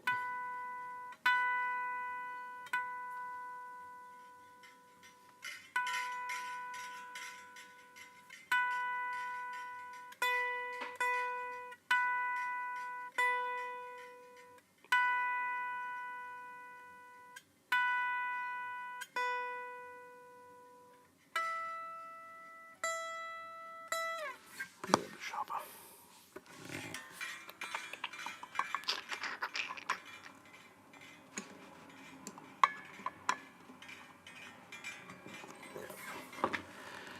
All right.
Too far.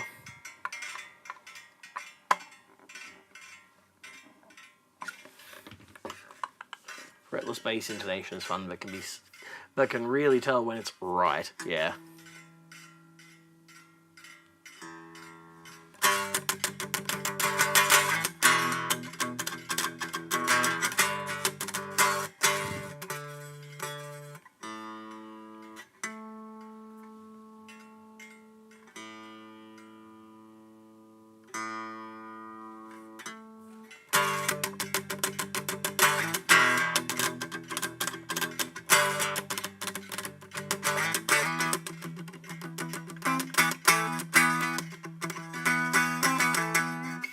Alright, cool. So let's see now what we can get with some guitar tones plugged in. See what it sounds like.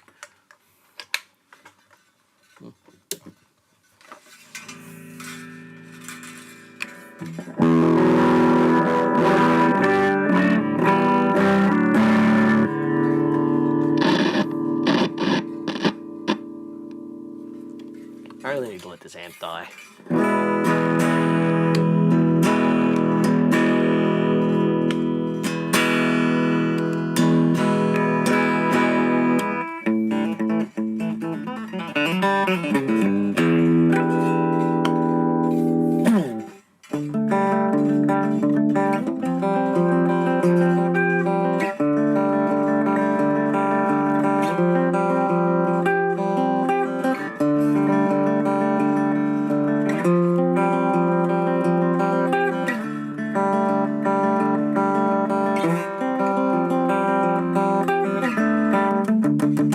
Nice.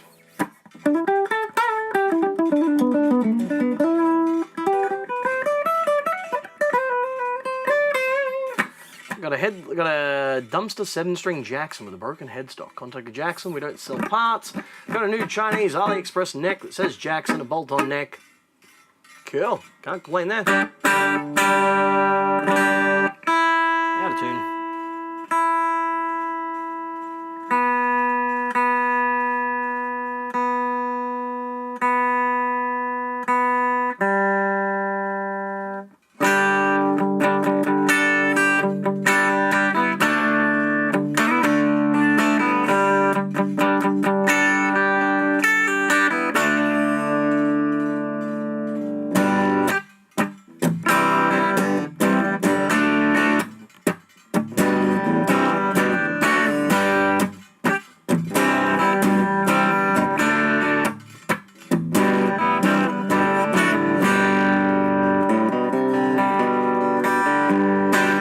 Something. I'd say we're good. That's going to be a sweet guitar to go out and now gig and play with and do all that kind of stuff, as the customer is wont to do. Alright. Go there. Clip all these stringy bits off. That's going to go there. And we got... where is it? There we go. That one there. That one there, and that one there. Sweet. Nice. Okay, give it a quick wipe, put it back in its bag.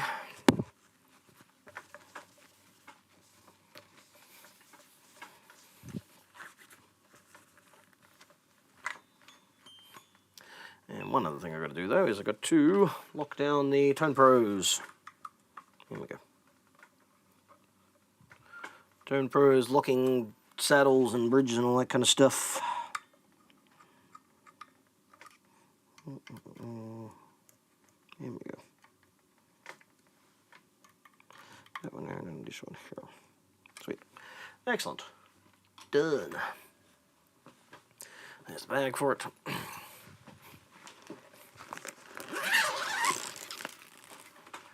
Alright. First guitar for the morning done. On to the next one. There you are. That one's already done. Come here, you stay. That's done. Alright. Let's start hacking up a really weird let's start hacking up a really weird Gibson, huh? Sound like a good time? Sounds like a good time. Alright. So, I need the tools for that jobby. So I need that.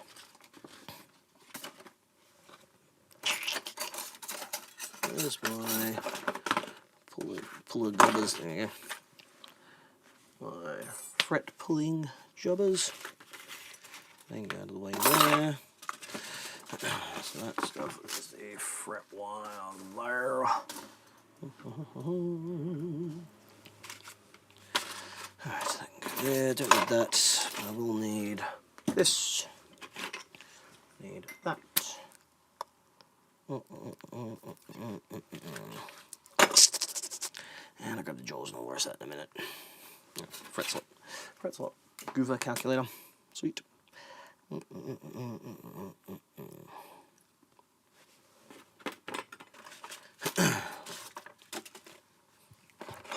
And my feather file. Oh, up again. There we go. Okay. Clear the bench, prep it off. Except I might make a tea. I'm going to do another tea.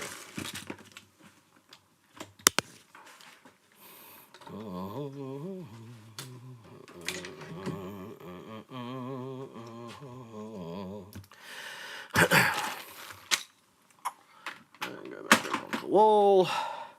Got that, got that. That one there, that one there, that one there. It's all thankfully glued back in.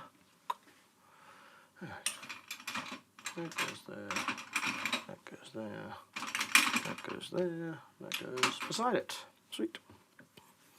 Don't need that for the moment. Phone can just chill up there.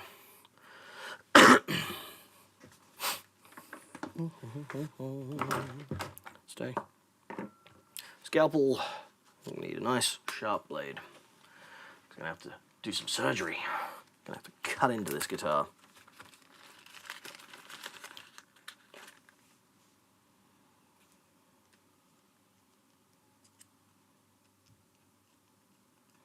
There we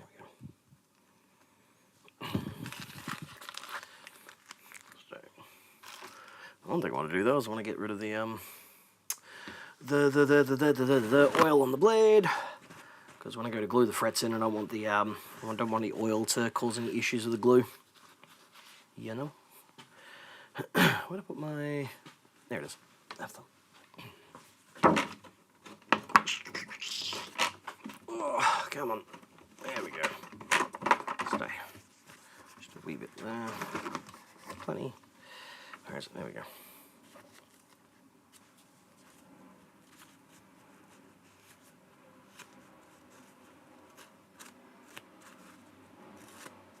Excellent. Sharp. Back on the roof. Yep. Because if you don't, the whole thing will collapse, or something like that, if I remember correctly. Because the amount of snow that goes on those roofs is insane. Absolutely wild, man. Alright, go down here, grab it out of the case. Spaces of a premium. That one, and... Come on, unlatch that one. There we go.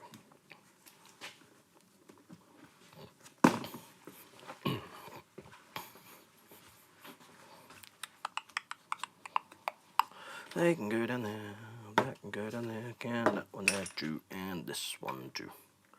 There we go. Okay. So, yeah. Look at this thing. Hey! Adam!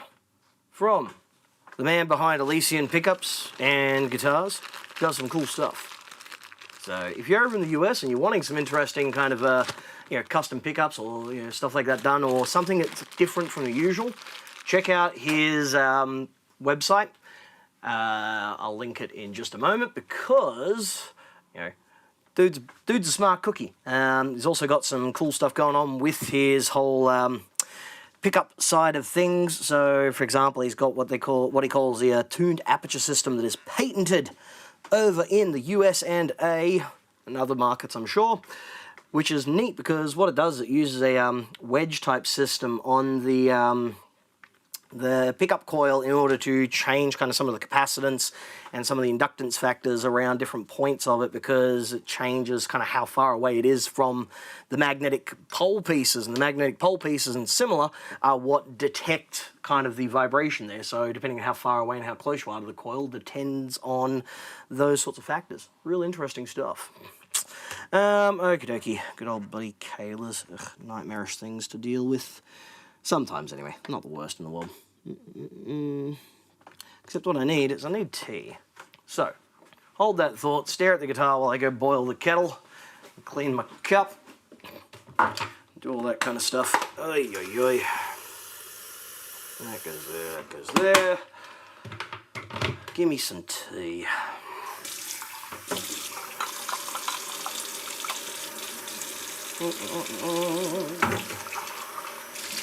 Stay. There we go. Double tea bag, because why not? Stay and stay. Ay. Nope, not what I want.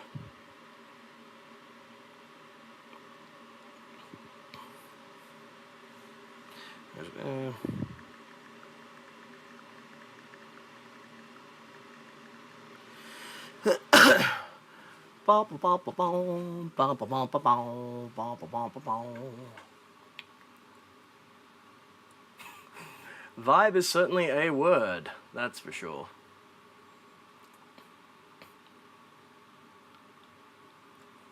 I know, right? This is like that classic era of when Gibson was just like, we've got to right this sinking ship, what can we do? I know we have excess P90s, throw them in there. Let's take these bodies that have really, really bad finish and put graphics over the top of them. That's what they want. People want that. Oh, seriously, it's just, yeah, it was a thing. I mean, I like Kahler trims. I think they're cool. You know, you set them up right, put them with a proper, like, Floyd Rose style lock nut on there. Rock and roll, you know. This one is very, very well dug right into the body there. You know, the thumb wheels are sitting right deep in there, so that's fun. All right.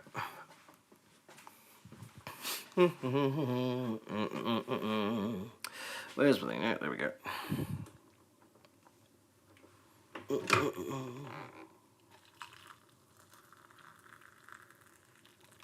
Wait for my tea to steep.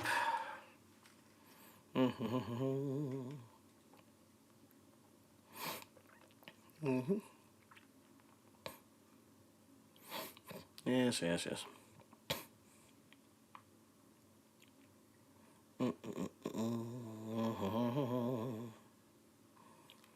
Yes, yes, yes.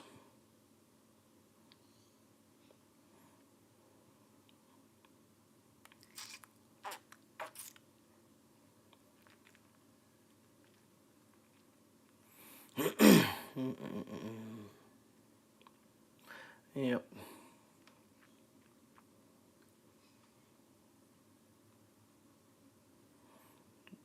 Almost done. Come on. There you go. Alright. I was reading the Gibson response to Damasio's motion to dismiss on Gibson's suit to cancel Damasio double cream PAF trademark. It's a master class in lawyering. I do want to go over that. Yeah, they are... This is going like one of those situations where like neither company is a good guy, but I'm going to root for the one that's going to give us the best outcome. Because Larry Damasio's trademark on that is bullshit. Sounds killer other than the buzzing. Yeah, I like P90s. They're great. They sound cool. I dig them. But that's just me because I'm an absolute madman. It's what I do, you know. That's what I do. Do-ba-do-do-do, ba-do-do-do-do-do.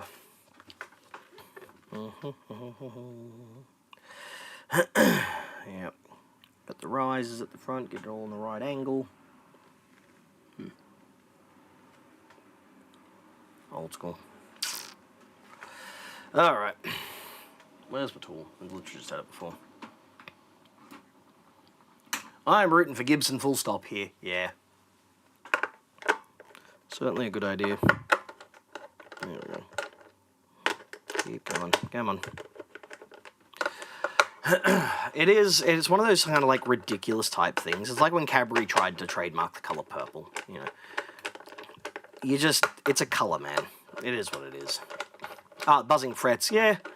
Well, it's because there's nothing left of them, that's why. The frets are like completely gone. There's like nothing left in them. They're dead. He's dead, Jim. It's silly only the colour of the pickup. How could they sue for that? I know, right? And it's a double cream as well, you know? Like, of all things, if they do lose, and I do hope that they do, the sudden influx and flash of, like, you know, double cream pickups are going to be absolutely crazy. There's so many of them that will come out. Yeah. There we go. Stay. Get out of the way, you. There we go. That goes there. Those are the risers. Nice. So yeah, we look inside here. That looks like Alder. So this one is one of those ones that's a Alder body. You know? See? Let's see. It's annoying that OBS won't show me the chat. There we go. Where's my remote? There we go. Zoop.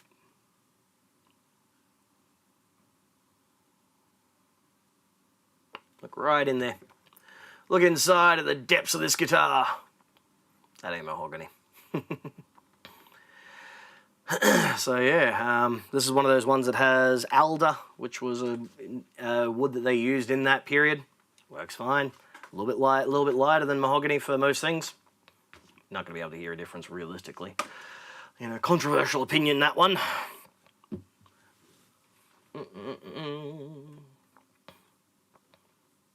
You should see the pickup set I have in development. That would be kind of cool. When you get some, send them down. I'll do like a tones and teardowns on them. Check them out. Let's take on the P rails. Only no rails, and the P90 is actually as much P90 as I can fit, and the mini hum coil is actually a full-size single. Dear Lord, that's huge. That's ridiculous. Yeah, the whole thing with the DiMarzio lawsuit is absolutely wild because they have trademarked a color. They've not defined it. They've not defined it as a Pantone color or anything else like that, or a particular formulation. It is just, we own double cream, which is off-white. It's one of those things where it's like, if you put like the color gradient thing up to someone, it's like, where does orange start? Everyone's going to have a different viewpoint on it. It's the same as cream. Where does cream start? As long as it's not that ugly flesh pink color that Gibson use on their bindings and plastics. Seriously, how did they do that for so many years? They did like the binding and the pickup rings and all the rest of that in like an almost like flesh color. It wasn't cream. Ugh. It was awful stuff. Terrible. I don't like them. But yeah, back to what I was saying with that. So Gibson, DiMarzio owned the trademark, trademark, I think, on double cream. So if you made a pickup that was double cream and you sold it in the US, well, you should have luck. You're not allowed to because they'll come at you with the lawyers. So like the traditional, like, the one that people think of when they think of the double cream is the DiMarzio Super Distortion, right? You look on like Ace Frehley's Les Paul Customs or any sort of like Japanese guitar where DiMarzio exported a lot of those pickups to them, you know, yeah. That's like the typical color that people think of for that. Gibson created double cream before DiMarzio was even a company, and they are using that to hopefully cancel the trademark. Yep. The thing is, the one thing that like DiMarzio are trying to do is they're trying to say, oh, but you know, they designed it without the cover on there, so therefore they didn't actually do it for the pickups, and it wasn't a conscious decision, and blah blah blah blah blah. So dumb. Yeah. And there's an interesting lot of it about how far back it all goes and all that kind of stuff. But yeah, you know, sometimes that's how you get ahead in business, by doing really, really, really terrible things. Not ideal. Okie dokie. So what I'm going to do while I'm here is I'm going to remove the pickups as well, because when I go to do the fret dressing down the end and whatnot, I don't want to knock up these covers, because this one has chrome covers on those pickups and I don't want to scratch them up. I'm sure the owner, who is currently watching right now, would prefer I did not. 70 gold top. They had 3 super distortions in it. Can you get any more like modified in the late 70s, early 80s than that? I've made some double cream in 7 and 8 string because DiMarzio doesn't own that. Really? Oh, I didn't realize that. Man, Gibson got the lawyers. They got the lawyers going hard. It's good. It's nice. Ah, okay. That's certainly a wiring job. Oh boy. Yeah. It's like the pot's being kind of reused. That one's like a Les Paul pot, and this one's not. Right on. Okay. This guitar that you're working on is actually rad, no joke. Undoubtedly. If it were me, personally, I would take the P90s out and throw some mini humbuckers in there. Because I like mini humbuckers. Not like the Firebird style ones, but like the regular type ones. I like them. I like the humbucker type resonant peak and all that kind of stuff, but with like the narrower field closer to a single coil, so it picks up and cancels different things. At least they left the 2 pneumatic bridge on. Days of the Floyd Rose routing mods. Yeah. But I mean, the Floyd Rose one was kind of hard on archtops Les Pauls. More often you got the Kahler, because the Kahlers were designed to mount onto the posts, so you just route out that little thing underneath and throw it in there. Yeah, it's certainly not the greatest of wiring jobs, that's for sure, but it's all right. It's all right. We'll do what we do. And also, for those who are looking to do things themselves, right? I'm going to give you a nickel's worth of free advice. Right? Let me bring up my do for Malacca here. Right? We zoom in. Okay? Down that way. There we go. Now, this here is electrical tape. Okay? Electrical tape doesn't belong in a guitar. Does not. It will go gummy, sticky, and mess things up. It will slide off. It'll be problematic. If you want to seal off like something and stop it from shorting out, like the old braided type wire that you've got here, get heat shrink. Shrink wrap. Heat shrink. Whatever you want to call it. That stuff. Basically, you take it, you put a bunch of heat onto it with a hot air gun or a soldering iron, and it will shrink around it and stay on there. And it's not going to slip and slide around. It's not going to leave a gummy residue. Terrible, terrible stuff to put inside of a guitar. You don't want to do that. I don't want you to do that. Because when you do that, it means that suddenly I've got more work to do. You know? Figured out how to do the switching and that was it. Yeah. I mean, while we're in here, if you want, I can always fix up the wiring properly. Obviously, that'll be a couple of bucks extra on your bill. But, yeah. Because, like, for example, you've got a lot of stuff here that I'll have to fix up while I'm here anyway. Like, there's, like, fuzzy bits of the wiring that's just kind of hanging out. And, yeah. There are better ways with which this can be done. Alright, soldering iron, solder, come here. There we go. Electrical, yeah, that's let's not use that word on stream because boy, as we all know, YouTube is a little funny about what words get used on this platform. Come on, let go. There we go. All right, pick up one, done. Disconnected. Oof, that's a lot of solder in there. A lot. I've really jammed it in. Okay, how am I going to do this without, like, getting it all over the joint? Because how much... Oh, there's no cable left on that. Sigh. Alright, so I'm going to have to pull it off. Ugh. How annoying. No. Not just YouTube, yes.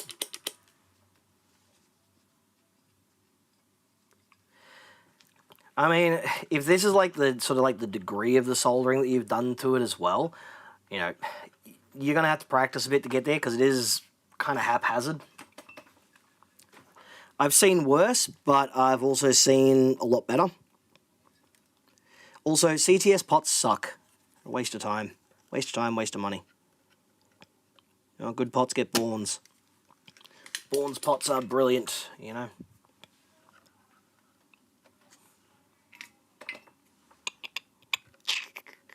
Come on. Error goes, oh, but CTS, yeah, they used them because that's all there was, right? You know, Bournes are the other big company. If you work in anything industrial or anything along those lines, then you kind of know what they're all about too. There we go. Come on. Let go. Let go. I said let go, damn it.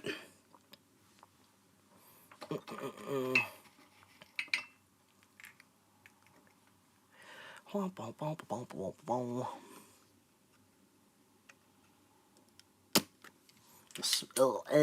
god, that stinks. Smell of like 40-year-old solder. It's awful. There we go. Alright, got that out without damaging the switch, which is nice. Do the same over this side.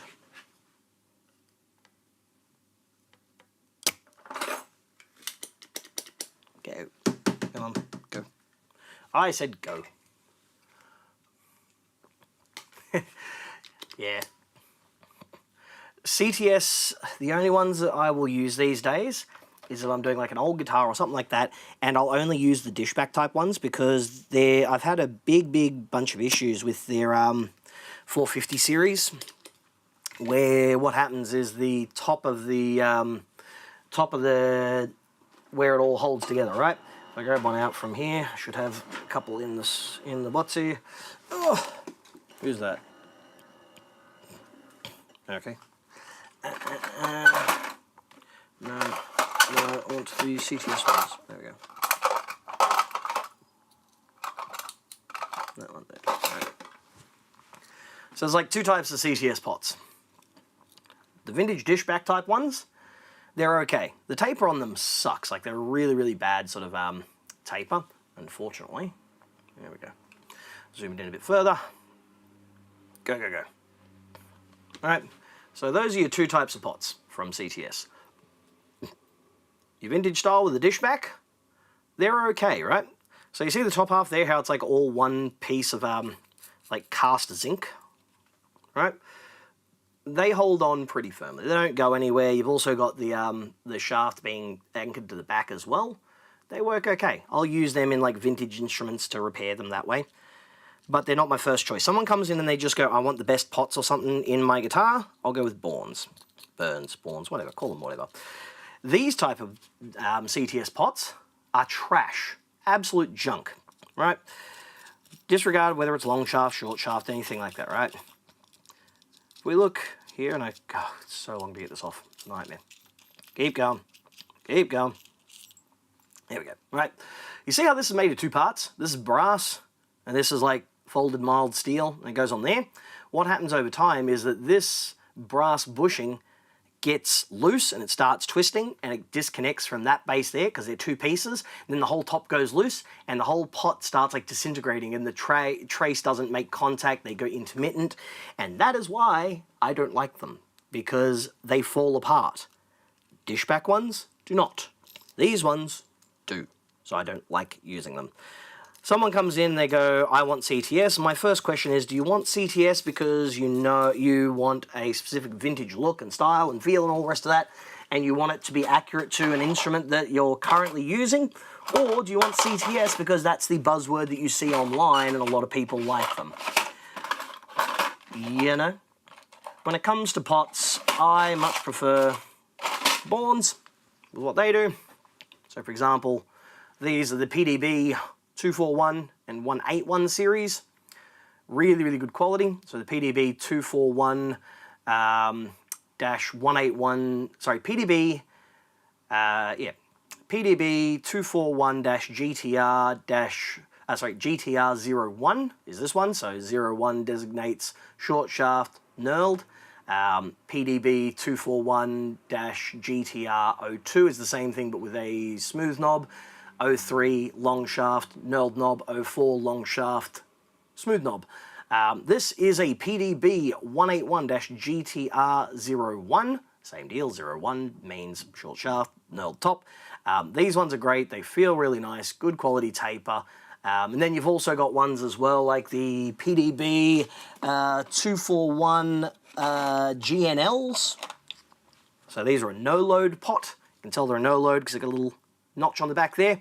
So when you turn them, it actually lifts the wiper off the trace, gives you infinite load to ground, so you can put them on your tone pot and then don't worry. And then when you turn them, then it engages it. So you get this little like, tiny little like, click on the last part, and that's what takes out this. So they're not really good for volume controls. You can use them, but they're better for tone controls. But they're my preference, that kind of stuff. And then if you want ultimate long life that's going to last absolutely forever, you can actually get their sealed plastic element type ones that will last absolutely forever. Brilliant stuff. The soldering was done by Zal, yep. Who bought, I think neck pickup was the only one working. Cobbled wiring together, half an hour, blah, blah, yep. Yep, leasing pickups. CTS pots that don't have the dish, but the top is one piece like your dish back. They're old ones. The new ones in the last couple of years have been like that, and they are all starting to go bad. There we go. Yep, sort you out on those pots, put them in. Can't beat Burns, definitely worth it. Yep. I live in the States, have to get info. So, what we've got here for those who want to check him out.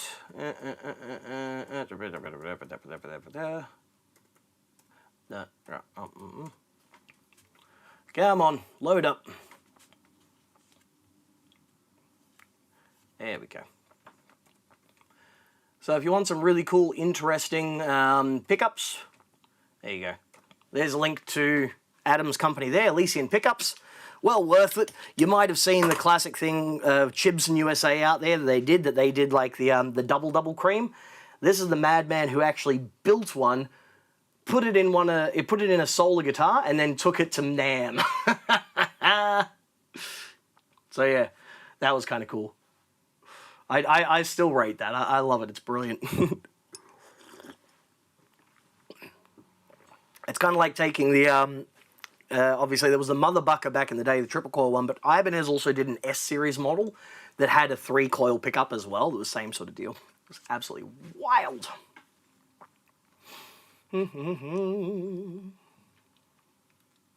Yeah.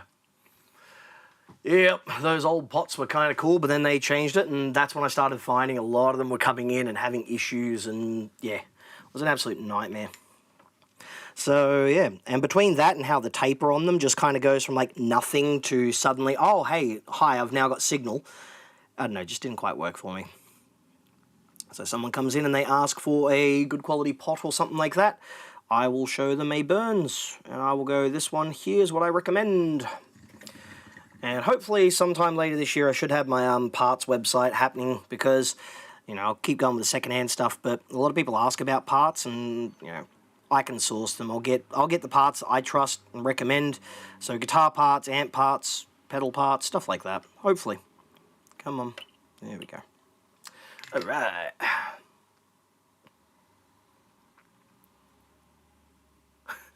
Yeah. This is like you know, business 101 type thing. It's why whenever you see like TV shows or stuff like that, they cover the logos on stuff, because they don't want people to think that it's a, you know, an endorsement or anything like that. And in the case of like that, people think they made the product. For example, when I do demos or something like that, if I'm using a product that isn't sold in the shop or something like that, I'll block it out. You know, I'll put a piece of tape over a logo or something like that. But yeah, you should have totally taken one of your builds there. But as we all know, the joys of being a small luthier are very, very traumatic. Absolute nightmarish stuff. Okay, let's get these out of here. I do like chrome-covered P90s.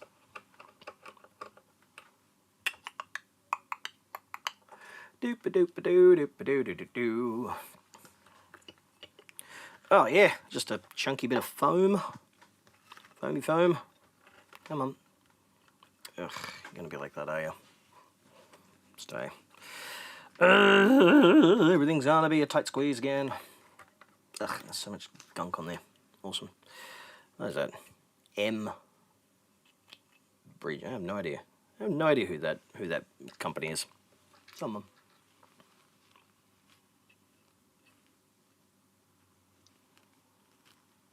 Ah, right. Oldest old Valor, huh? Damn him. I gotta say though, I've had solar guitars that have come in over the last couple of years, and like a lot of these guys who go on like direct consumer or similar type stuff, I'm seeing like a stack of them that are in not sellable condition.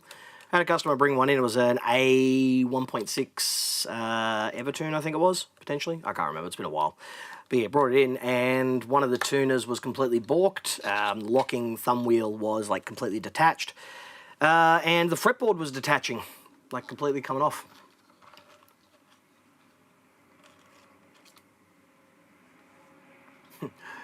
I build a few electrics, but don't have a CNC, so I can buy a body. I mean, if you're over in the US, all you have to do is just, contact a shadow builder. There's a lot of guys out there who just build CNC bodies and necks for people, even if they're just one-offs or something like that. They got the machines, they got the equipment. You can either supply them the wood, or they'll supply the wood for you. McNally P90's middle is a Lola. Lola. Lola. You got some P90s, Lola. Lola. Come here, though. Come on! Come! Oh, seriously. No, just... Come on. Just enough room. Come. There we go. Yeah, it's kind of annoying that they didn't, like, actually just, like, leave enough room on there. You know, put enough room on the... Put enough length on the cables, and probably be able to actually get them all the way to the back end without having to worry about it. But no, ain't doing that, are we? Alright. Doop-a-doop-a-doo.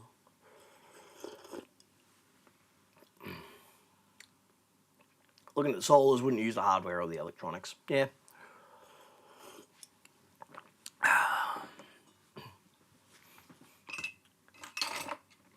Okay.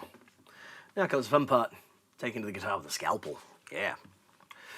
Of course, the reason why we do that is I want to minimize the chance of any chipping or fraying on the fretboard. So when I go to pull the frets out, put a little bit of a score on the edge of the fret where it actually is. You know?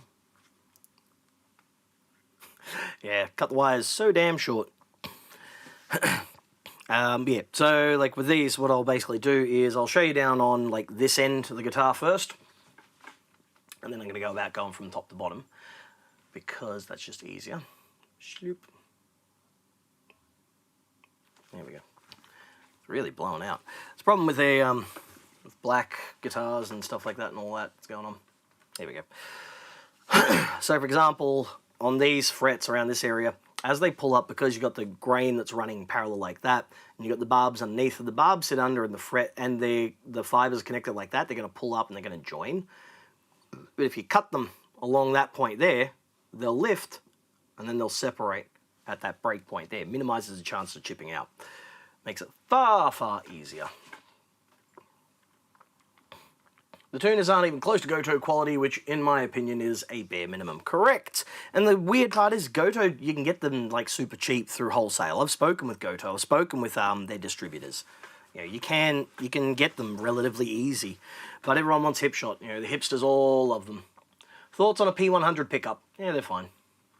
They're what they are. I don't mind them. I like a hum cancelling P90.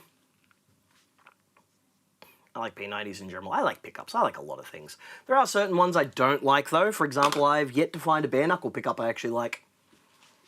All the ones I've tried have either been sibilant and nasty or just not in my kind of ballpark, you know? I don't like them.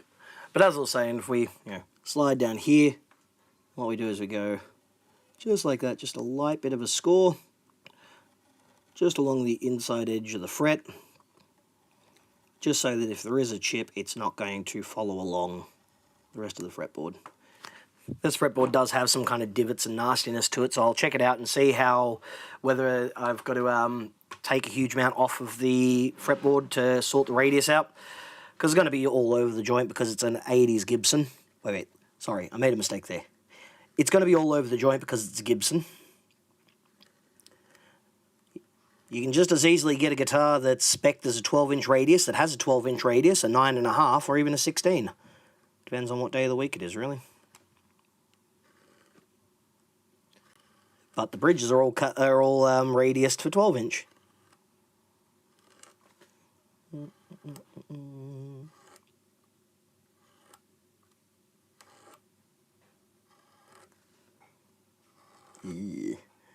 Gungy.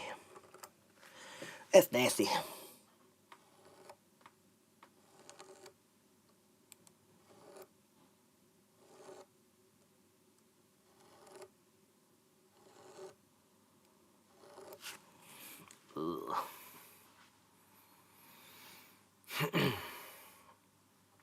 Solar claims they use Goto tuners, probably knockoffs. Really, all the ones I've seen on them were hip shots.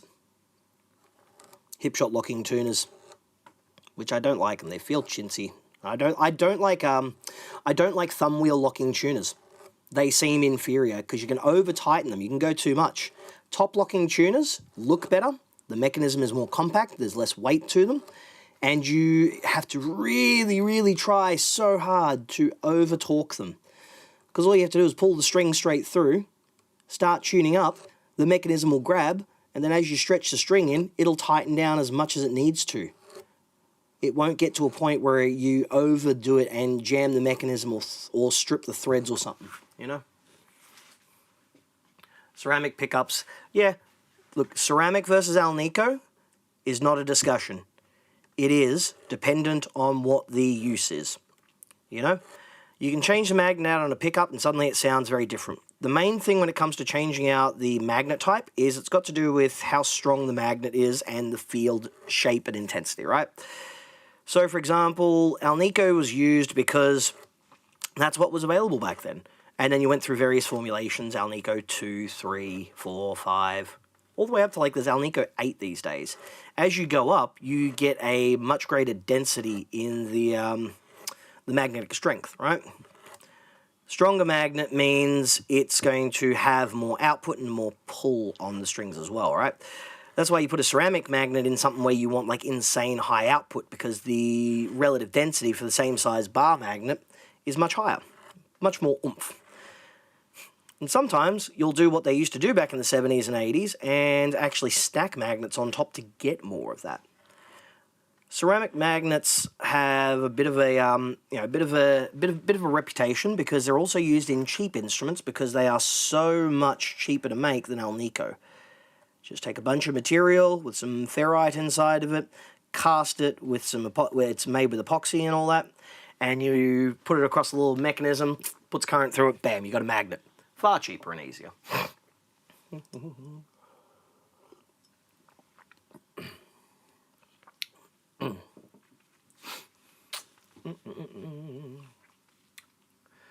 You want to know what's funny? A4 isn't a real thing. There is no A4 in the Alnico standard. Yeah. It's got to do with the ratio and the particular mixes between the aluminum, the nickel, and the cobalt in there that makes them do what they do. Alnico 8 is cool though. I like it. You know. And I also like neodymium. Having neodymium magnets in pickups is cool. Entwistle pickups are actually really cool for like being super cheap. There was also another one. Back in the day, Taisco guitars and a lot of Japanese guitars, like gold foil ones, would use a rubberized magnet. The same thing you use for your fridge. Unique sound, yet again. Alembic sold a pickup hot rod kit. Extra magnets and a little dowel. Yeah. It was kind of cool.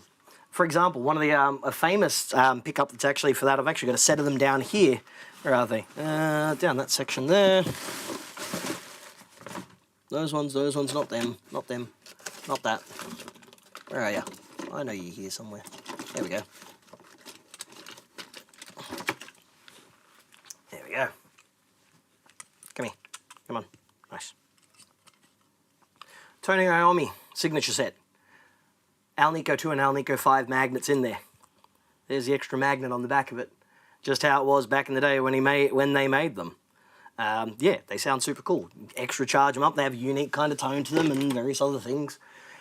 At the end of the day, it's all just wire wrapped around poles with magnets in there.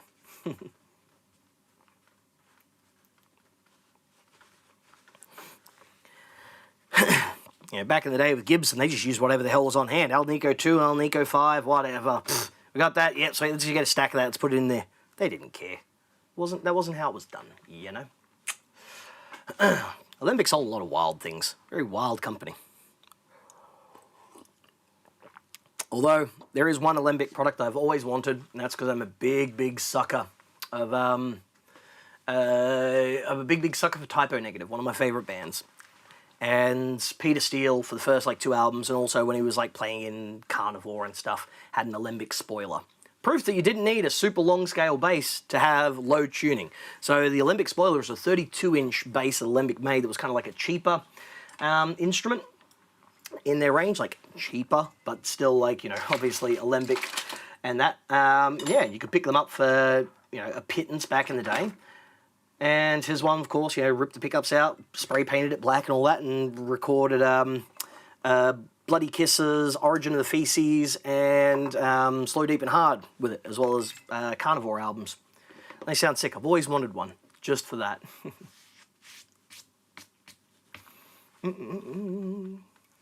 Never used or heard an Alnico. Super hot. Yeah, they're hot. They're the hottest of the Alnicos. But they've got a very sort of like, you know, they work well. Once again, we're talking about a system level thing. It's not just here is a magnet. It has this definitive type sound. It's like this magnet in this pickup with this coil, this wind and that will have its tonality and its funk and its you know, electrical characteristics changed by that. You know, it's the same as a guitar amp. You can change a component in it, but it's not like it's a universal thing in a lot of instances, you know? The Exploiter is a medium scale. Nice. Typo Negative. Got to see them twice live. I hate you so much. I hate you. I hate you. I hate you. They never came to Australia, and they never would, and then, of course, they died. And apparently they're looking at resurrecting the band, and, like, I'm looking at that going, you know what? I still would go, just for the hell of it. Because it would still be pretty damn good. I would go for sure. I also like Carnivore too. You know, Carnivore cool. I actually got to chat to a dude who worked on, like, he was a friend of Peter Steele from back in the late 70s and early 80s, and recorded the demos and stuff and EPs that he did in the band pre-Fallout. And you know, he's put it up on YouTube and that, and it's excellent. There was actually an album that was recorded that wasn't fully released that the keyboard player, sorry, has still from like Carnivore and Fallout days. He's got the masters, but they've never been released, you know. But he put out one of these tracks, like really, really, really old, early kind of pre-type stuff, and it sounded so sick. And like I was just chatting to him about some stuff, and he had like some old photos, and he sent me a photo of like, you know, Peter back in the day playing a Kramer bass that he'd like drilled holes into it to weight relieve.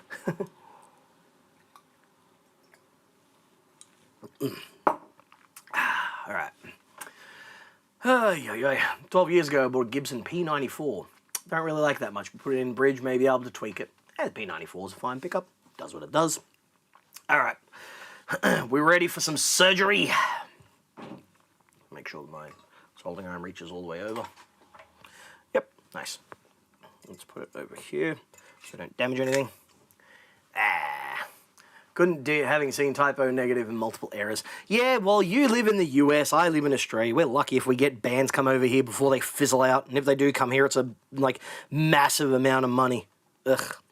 Seriously, it's disgusting how expensive it is over here. But obviously the logistics of getting over here and all the rest of that, I can't blame them. I can't blame the ticketing companies, though, being absolute parasites that they are, because they're bastards, you know. All right, so we're ready there, we're ready there.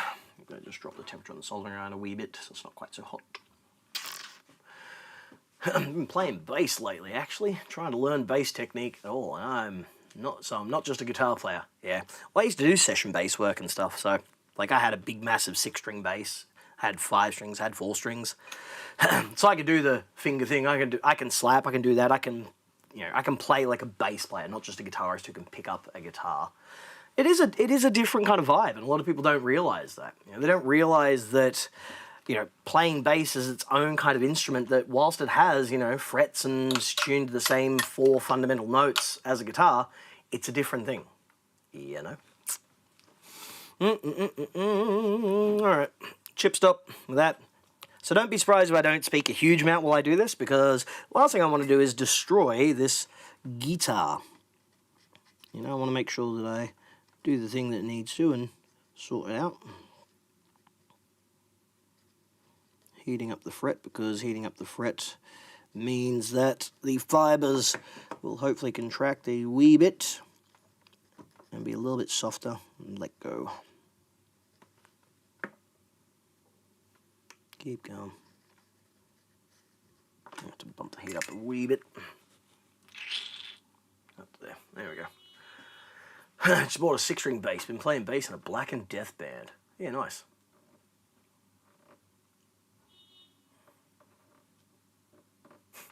Yeah, well, it's because you guys have that whole wonderful, like, you know, here's capitalism fed like 900 pounds of steroids a day for the last 50 years thing. So, of course, you're going to have it even worse over there. Your Ticketmaster and all those kinds of bastards doing what they do. To hell with that. No thanks. Okay, let's clean this chip a bit. A little bit of solder. Create a heat bridge.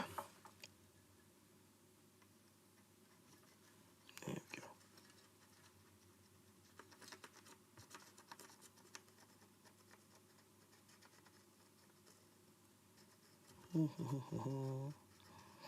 Now, the reason why we use the solder is because it provides a better heat transfer. You can put the soldering iron just itself directly on the fret, but what that can also do is cause not enough heat to go through, so it doesn't do what it needs to do.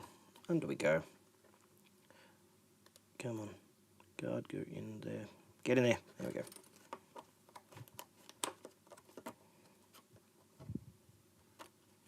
Nice. Sweet. Next to no chipping on that one. Awesome. This one might be good.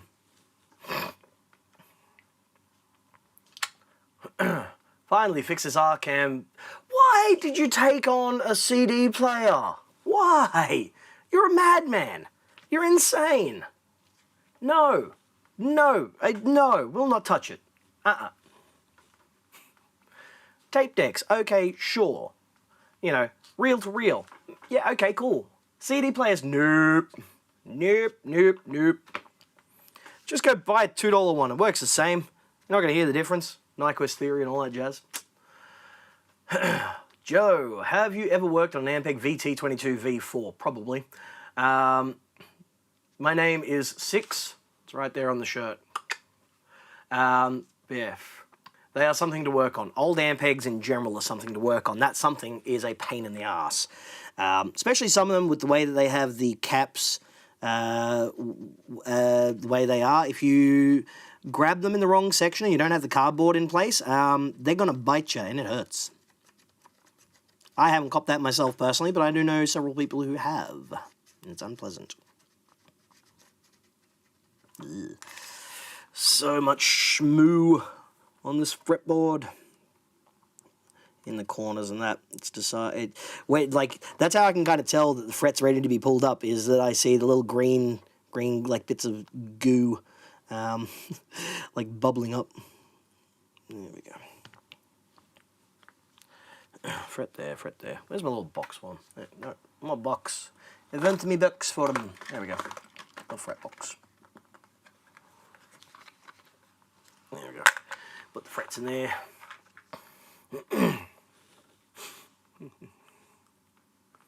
Oh god, I fixed shit with spinny discs like old school game consoles. That's different though. Like games consoles or something like that, you've got to like work on some of them. The disc drives are usually okay on them, and you just swap them out. But like doing stuff like audio CD players, nah man, no thanks. Like I've fixed a couple of PlayStations in my years. You know, my old PS3, fixed it multiple times. Fix it with a 5-pound hammer. Hell yeah, percussive maintenance. A hammer that fixes the Marshall 1K ringing. Yeah.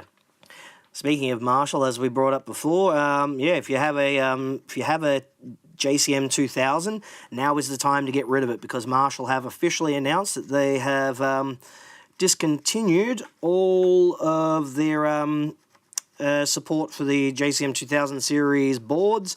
In other words, once you get bias leak issue on that, you can no longer get a replacement board. And no, you cannot just like isolate the bias. It doesn't do shit. It will fail and do the same thing again. You know, there might be a third-party board in the works that I might be privy to, but it all depends on the economics of it and that. The amp is 20+ years old. The original versions, released in '97. They're ancient. If they haven't been fixed by now, it's probably time to get rid of them, you know?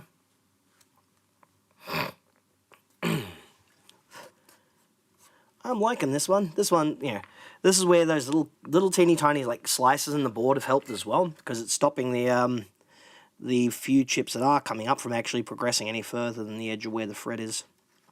So I don't have to spend ages doing a drop glue and fill, because that's never a fun job. Heating.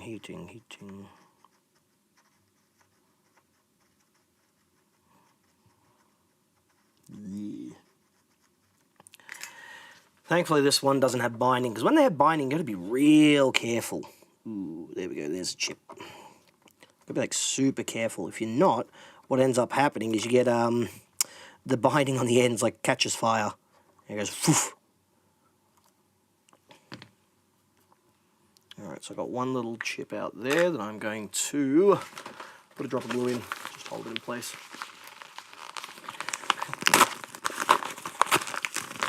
Third-party valve state 8100 board. Really? Who makes a third-party valve state board? That's a new one, because they're easy to repair. God, there's nothing. God, they're simple. They're like nothing, man. Mesa advertised every amp was tested with a hammer before going out. Yeah, they would test their tubes with a hammer apparently they'd use the end of a hammer, wooden hammer, to tap the tubes to test them, which, okay, cool, you're testing them for, like, you know, percussive type stuff, but meh. AVT 2000s, definitely not the greatest in the valve state range. The original first gen ones are brilliant, the second ones are pretty cool. The AVT 2000s, though, had issues. The DSP in them would always go funky, and yeah, it just weren't great. They were not ideal, you know what I mean? Where's it? You can go up there. Chip quick can go out of the way, up here. There we go. Little picky picks. And a bunch of those.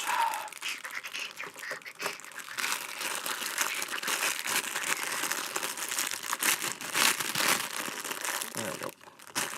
Wee bit of glue.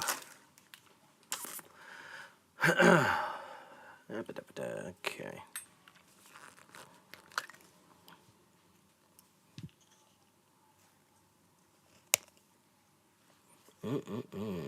CA glue. Ah, I got it on my fingers, you bastard. Ugh. Hate that feeling.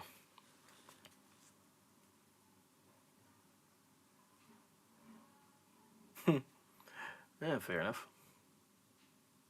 Had to patch a burnt board, so the AVT 2000 has already failed at least once. Yeah, sometimes they can do that.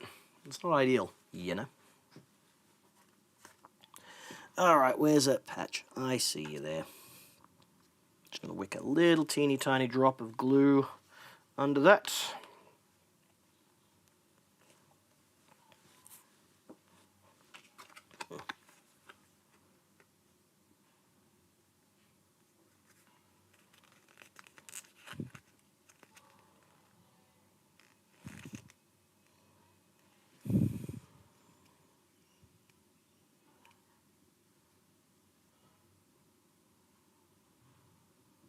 There we go.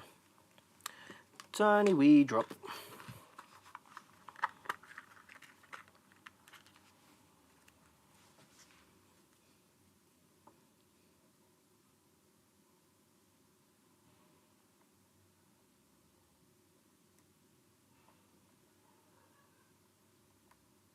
Go on, in you go.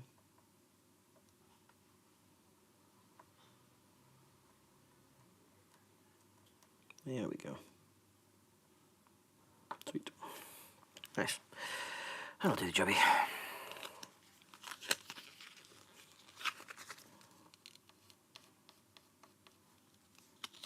Excellent. Cool. That'll stop that little bit from coming up. There's one thing I like to let customers know as well when they bring stuff in, you know, especially on guitars and similar. There's no such thing as a invisible repair job. You can make it look pretty good, but you'll still be able to see signs of it. Unless you've got like a guitar that's worth like 6 figures, doing an invisible repair job takes so damn long, and the results aren't always ideal, you know. You want something that plays, you want the work done, cool, we'll make it look, you know, less noticeable. But you'll still see some stuff. We still got to do some bits and pieces to them, you know. Let's go all the way.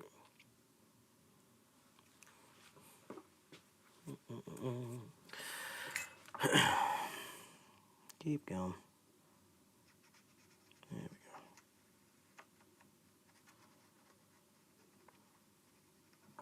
go. There is like literally nothing left of these frets. My God.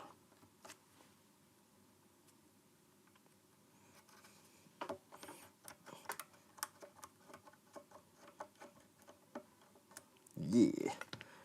Nasty. Stay. Over there. What's going in for replacement frets? Just, you know, I've got some stuff here that'll match it up identically. So Stumac fret wire. It's good stuff. Does the jobby. Jesco Evo frets, but they're gold. Yeah, Evo Gold is great. Like, it's one of I love it. I love working with it.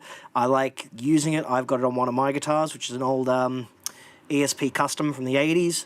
Single humbucker, you know, reverse headstock, 3-piece maple neck with a rosewood fretboard, old school Floyd Rose, just a single volume control. Love it. Had that thing for many, many, many years, and it is cool as hell. And yeah, refretted it a couple of years ago, as I was going through and practicing and doing all that stuff, because, you know, practice on your own gear first before you start taking money from people to do it. If only more people would learn that.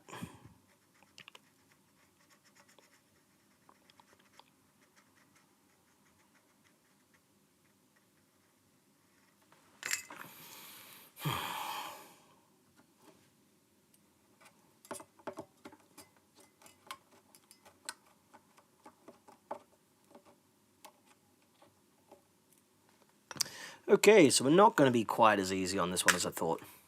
More chips.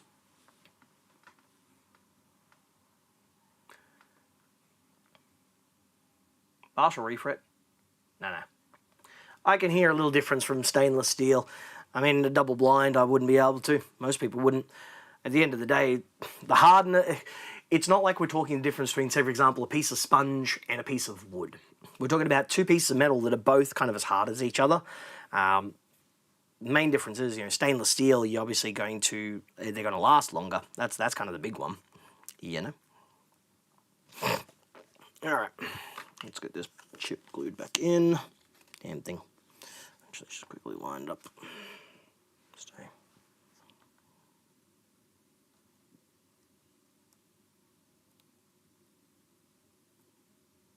Okay, so you actually fold it up. Alright, that'll do it.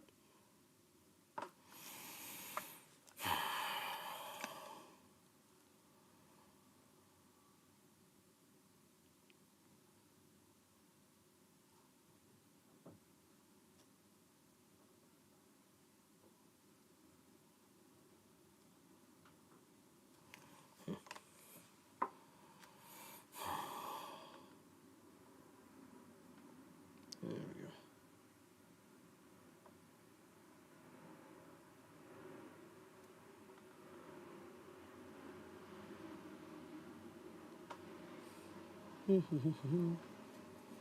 Cool. There we go. Keep that jobber in place.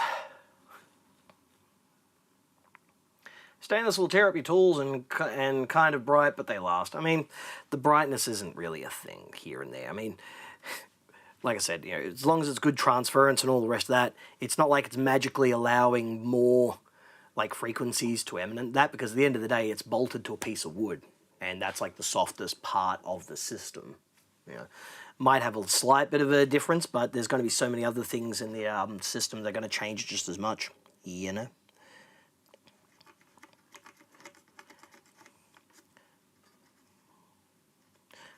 Stainless steel is kind of cool because, like I said, it lasts. Someone comes in and they've got an acoustic that has, like, no frets left on the first couple of frets. Guess what I'm going to recommend? Stainless, because then I'm not going to see you back for another couple of years. You're not going to make divots in it. Yeah, but I like Evo Gold. It's good to work with. It feels good. It's got a very low coefficient of friction. And nickel steel is good too. Nickel's good because it's easy to work with. That's why it's used on so many instruments.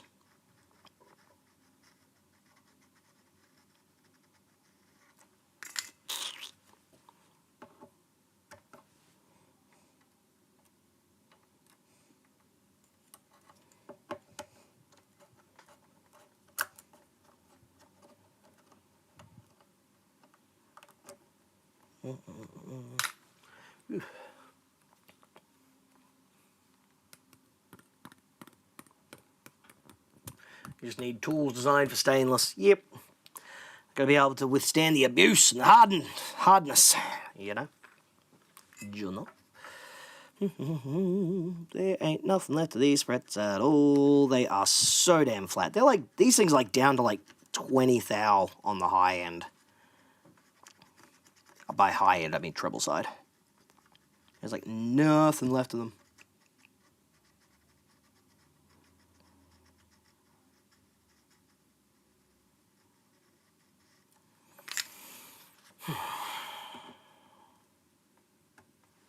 Again with the chips.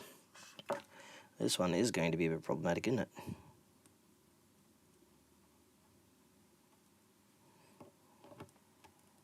Oof, this one, okay.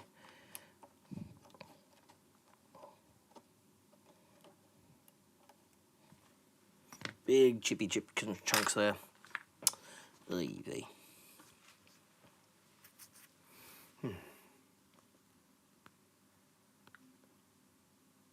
Where do we get tools in Australia? Stumac. Stumac CE distribution. Sometimes I get them from Japanese suppliers, depending. Oh, gotta go close that door. Ugh, it's awful. So.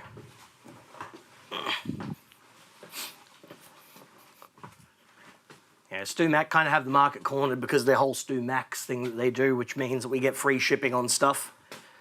Because shipping to Australia is a very expensive endeavour, like painfully expensive.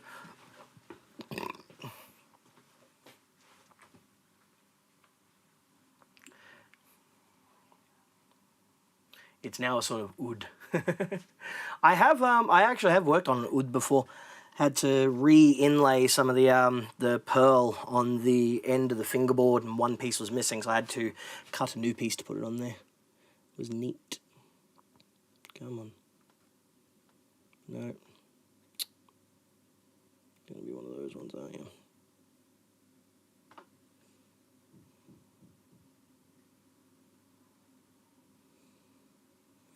Come on. Gonna make me get my buddy super tiny tweezers out. There I am. There. Micro tweezers. Yeah, LMI closing is a thing, but you know, it's a very niche market. You got to be someone who has that sort of like, you know, passion for it as well. I'm sure a lot of people will come up with replacements for their products and designs and that, you know.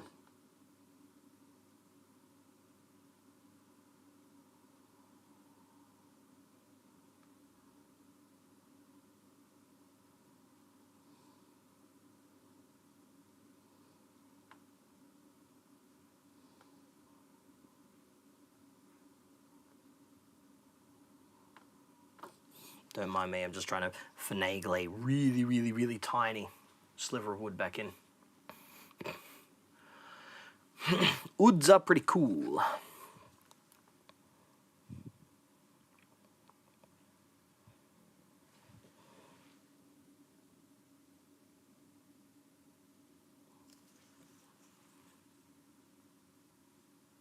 You mofo. Seriously.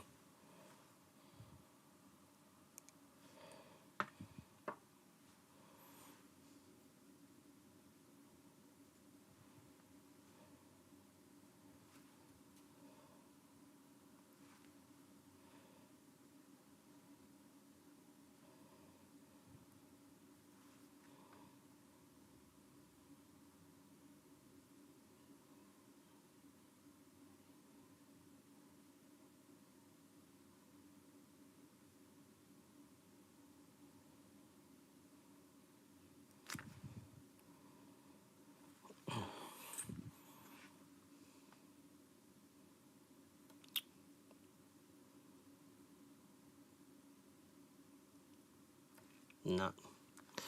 Alright, fine. I have to fill in with a little bit of material on that one. That chip's also come up as well, so.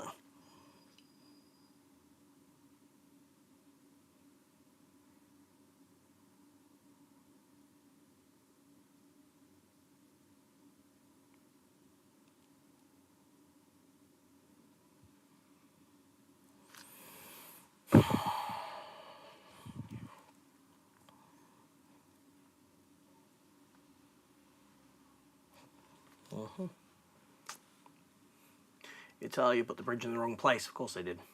Calculated from the end of the buzz bridge, center of the strings was at the 14th fret. Yep. It's like when you see those classics online of dudes like doing custom instruments or whatever else like that, and modifying and putting necks on whatever, and it's like you've just put a 24 3/4 inch scale neck on a 25 1/2 inch scale body, buddy. So you're going to be like way out, like way.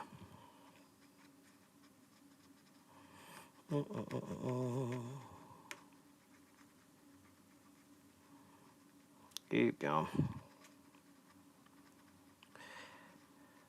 Heating, heating, heating. Bueller, Bueller, Bueller.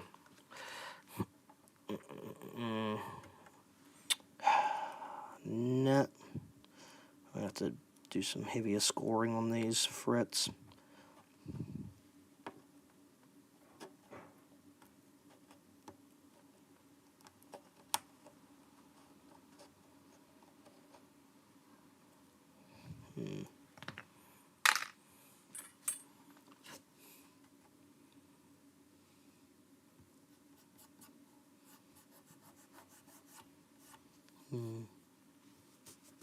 Yeah, cut it a little bit deeper. Just a wee bit. Weirdest instrument I'm working was a Mohan Veena. I have seen those previously.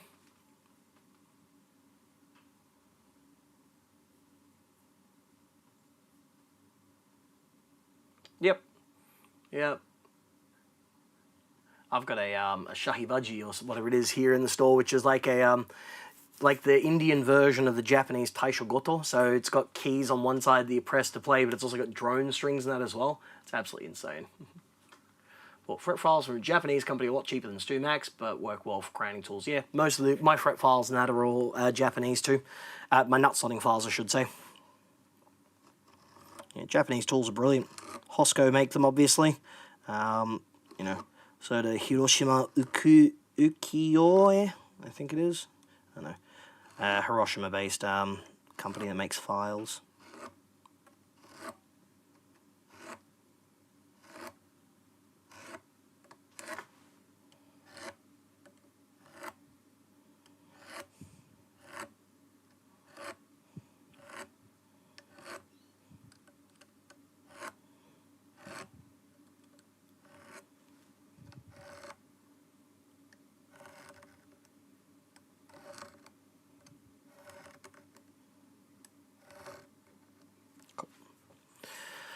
Alright, let's continue on with that.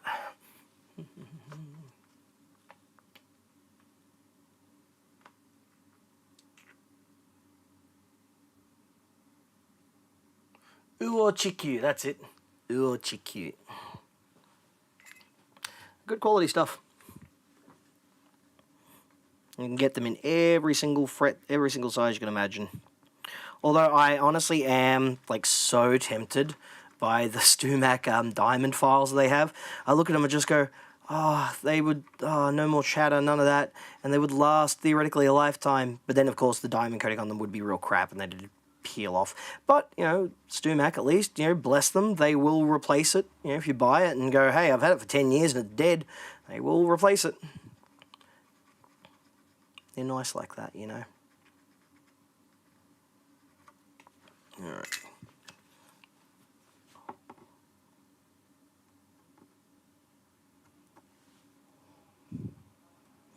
The sweet smell of rosewood. There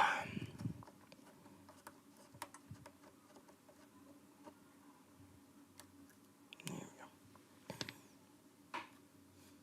go. Yep, that's helping. That's helping a wee bit. Yeah, nut files, not fret files. That's the company. Yeah. And they do some half decent fret files too. But honestly, I'm kind of a diehard tragic for the StewMac Z file. I like them. Only thing they don't do really well is when you got a really wide fret that's gone quite low. They don't quite deal with those quite well. So in those instances, you've either got to use a standard crowning file or a 3-corner. And I don't even have a 3-corner anymore because mine went missing a long time ago. I never bothered replacing it because I use it so seldom.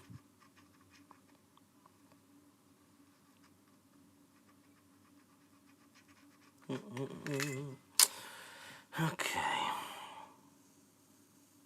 Ooh, they're spitting.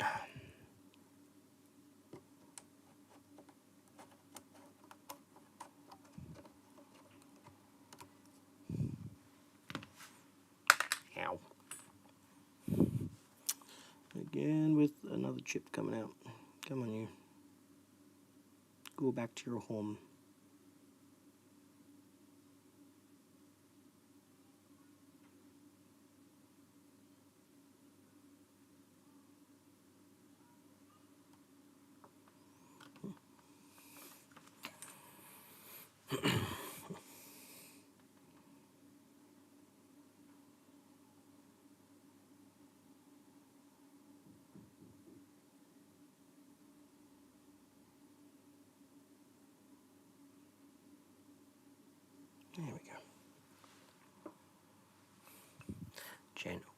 Gentle, gentle. Cool. Nice. Boop, boop, boop, boop, boop. It's the most exciting part of the stream, this is, I'll tell you what. However, once I am complete with removing these frets, I will be disappearing because I need lunch. You know. It's about that time of day. Do my morning streams, do my bits there. Then I'll have this thing, I'll finish up this afternoon. Assuming I don't have to do too much major surgery, you know. Depends on how much the fretboard is going to fight me and how much I have to sort the radius out. Gibson and their infinite wisdom don't like doing anything properly. I think this might have actually been refretted in the past. The more I look at it, the more it looks like it might have been. Come on.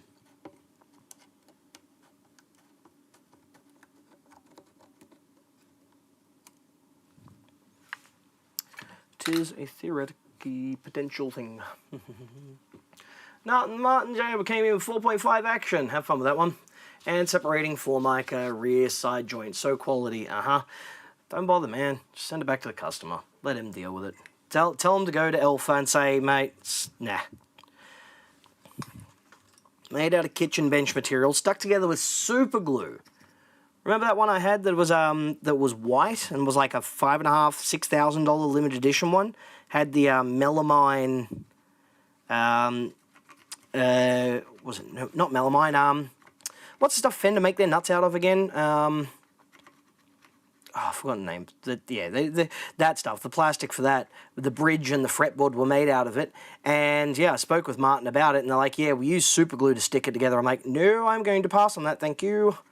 And I told the customer to go down to, Jeff Mallier.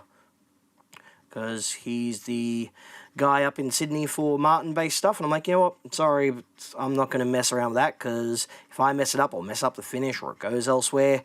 I'm going to pass on that one.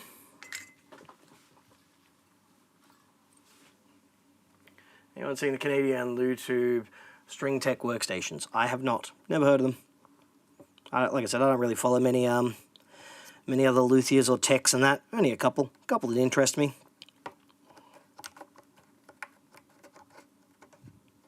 And I follow Brad because he plies me with beer. Intonates the nut and saddle if it's acoustic. Yeah. Corian, was it? Yeah, well, they do Corian for their nuts. That's it, Corian. Yeah. It's basically linen with epoxy. Not the worst stuff in the world. But yeah, when you have like a fretboard and a bridge made out of it, not ideal. Excuse me. That's why I say to people, they come in and they go, oh, I want a Martin or a Taylor. And they're like looking to spend like $1,500. I'm like, mate, let me show you something. Here's a Tanglewood. Here's a Pratley. They're made out of real wood, top to bottom. They're good quality. The Tanglewood here at $1,500 has a solid top, back, and sides. It's got a bone nut, bone saddle, Fishman pickup system, and it comes with a molded SKB hard case. $1,600, $1,700, $1,500, golden. You want something a little different? Here's a Pratley. Start at $1,300 or so, going upwards, made in Australia. You know, good quality woods, top to bottom, well made, excellent neck joint design. Really, really smart guy, that guy Martin Pratley is. You know, cheaper. Buy that. You're going to get a better instrument. You buy a Martin or similar at that price point, what do you get? You get a guitar made out of basically plastic. You get one that's super glued together. The repairability is like so incredibly difficult for how much they are. A super high action, and in the case of stuff like the Taylors, you know, they're made at factories, done quickly, and like for example, to cut costs on them, they've got like screws through the fretboard. You know, at that sort of price point, yeah, it's got a name on the headstock or whatever else. I would hope they be doing something better to try and compete with the Asian-made stuff. But apparently not. What do I know about business, though?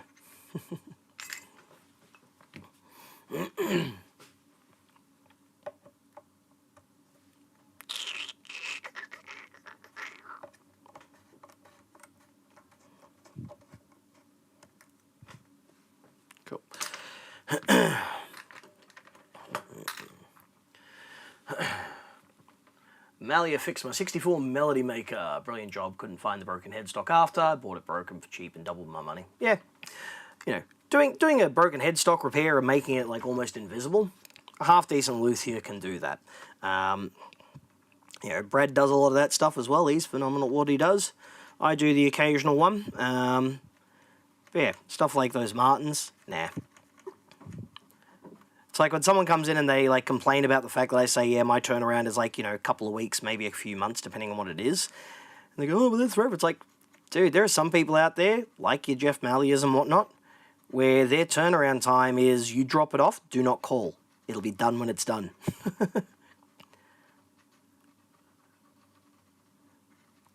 There ain't many of us left in the industry, and you want good work, we're in good demand. And I'm hoping with more of these streams and, you know, more bits that come out, that more people will come grace my door and bring me some interesting stuff to work on that I can share with you guys. You know, more amps, more pedals, more synths, more cool stuff. Then when I'm in Japan in a couple of weeks, I'll buy more stuff, bring it back, and show and tell, you know. I actually just started setting up my Prism Live thing on my phone for doing the live stream while I'm over there. So I can show people what's going on that side, and much like how it's set up on here with the on-screen display for the chat and things, I'll be able to do that and, you know, show people a bit of Japan, a bit of the music stuff there, and just some of the interesting bits. All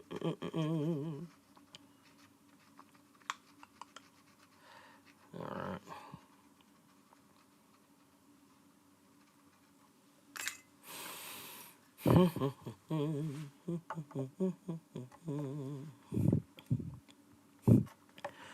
And people ask, but why is it $650 starting price to do a refret? Hello. How long is just this part taking? Just pulling out. Could I revert my 74 JMP 100 back to stock specs with a master? Easy. Yeah, all that stuff, simple stuff. You know, Marshall amps, old ones like that, you know, you work on enough of them over the years and it's all simple. They're not like rocket science. And people do bring in stuff and they want it brought back to spec and they want those kinds of things. And maybe they want some like tasteful like tweaks done to it for usability things like master volumes or whatever. And they can all be put in there. Yeah.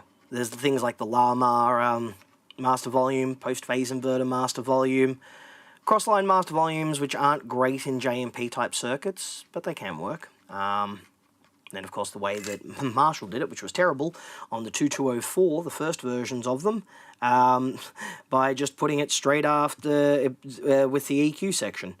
And you got none of the phase inverter clipping or any of that stuff that adds a lot of that tone to it. But yeah, resurrecting old vintage amps and stuff like that, that's all in my wheelhouse, baby. That's all part of my bag. As time goes by, like I said, I'm going to be sort of reining in what I do as business picks up and, you know, word gets out, so I can sort of just be a bit more hyper-focused on the specifics that I know are, you know, aren't being quite serviced as much by some of the others out there. And, you know, things that are around here that I know I can make some good money on. You know, retail sales are slow, so I'll keep going with the repairs because that's where a lot of the money is. You know, I actually got to rejigger my prices soon because honestly, the rising cost of everything is really starting to hit. My power bill just went up another 10%. You know, 10%. I haven't even been on this plan for a year. It ain't cheap, you know, how expensive it is. And in a country with such abundant natural resources as we have, and so much damn sunlight, we should be like making a killing on solar and wind and hydro. But no, New South Wales sold off the poles and wires years ago, resulting in a never-ending ratcheting up of prices. But hey, shareholder returns have been great, haven't they? Ah, annoying. I shan't rant about that for the moment, though. Try not to, anyway.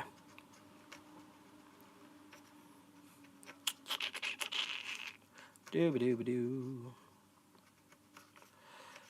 Keep going. Wonder what I'll have for lunch today. Something. I gotta go to my other workshop and pick up something while I'm there.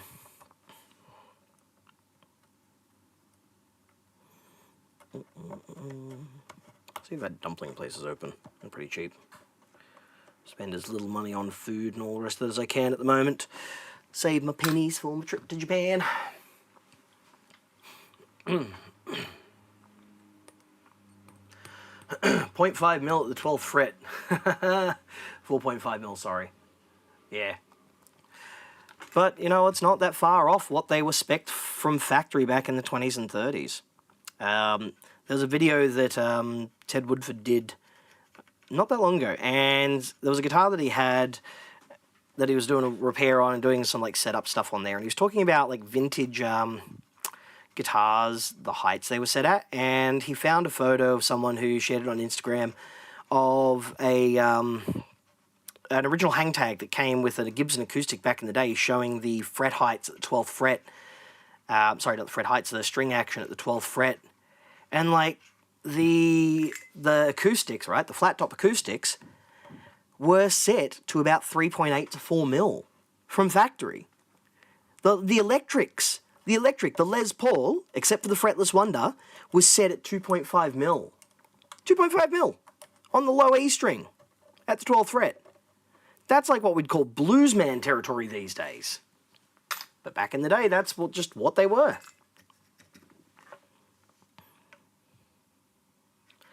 It's kind of like classical guys when they come in.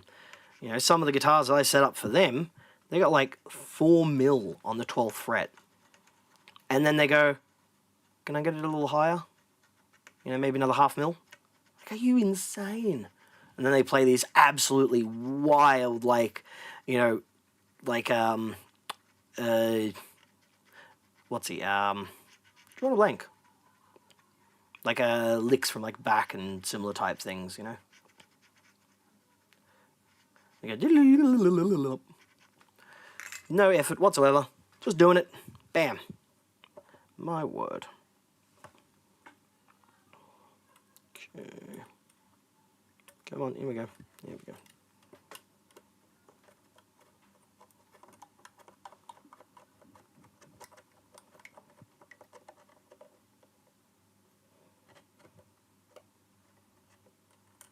Sweet.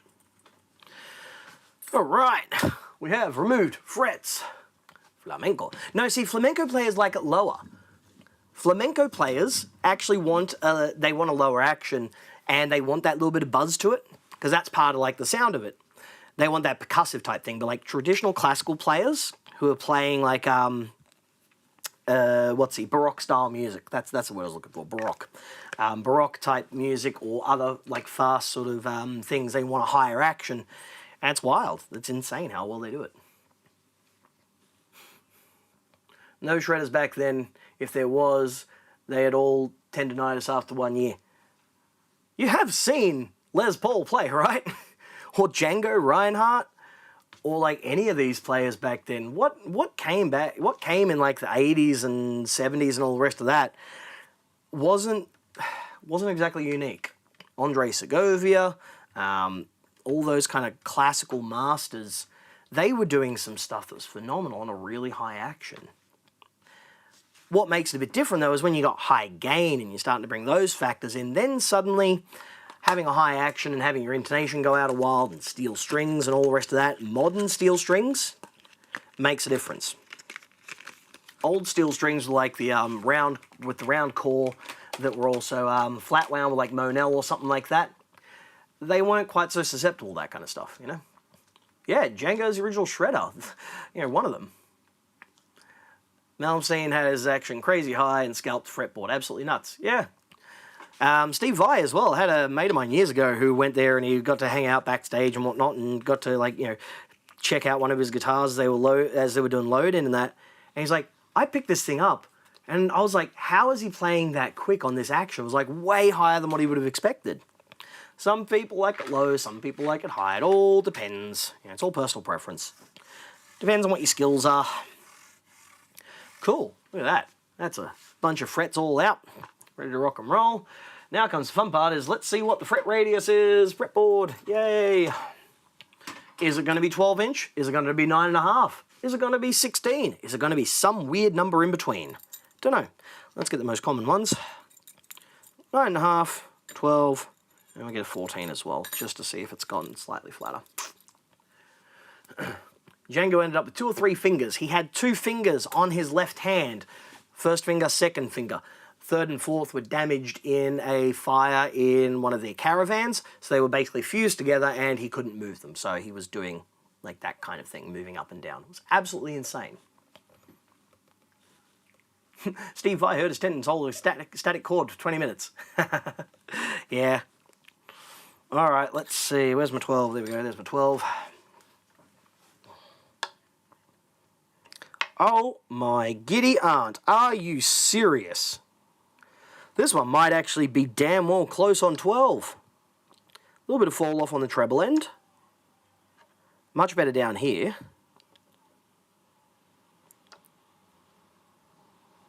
Little inconsistency, a little bit of a hump there. There's a big hump there. Huge hump.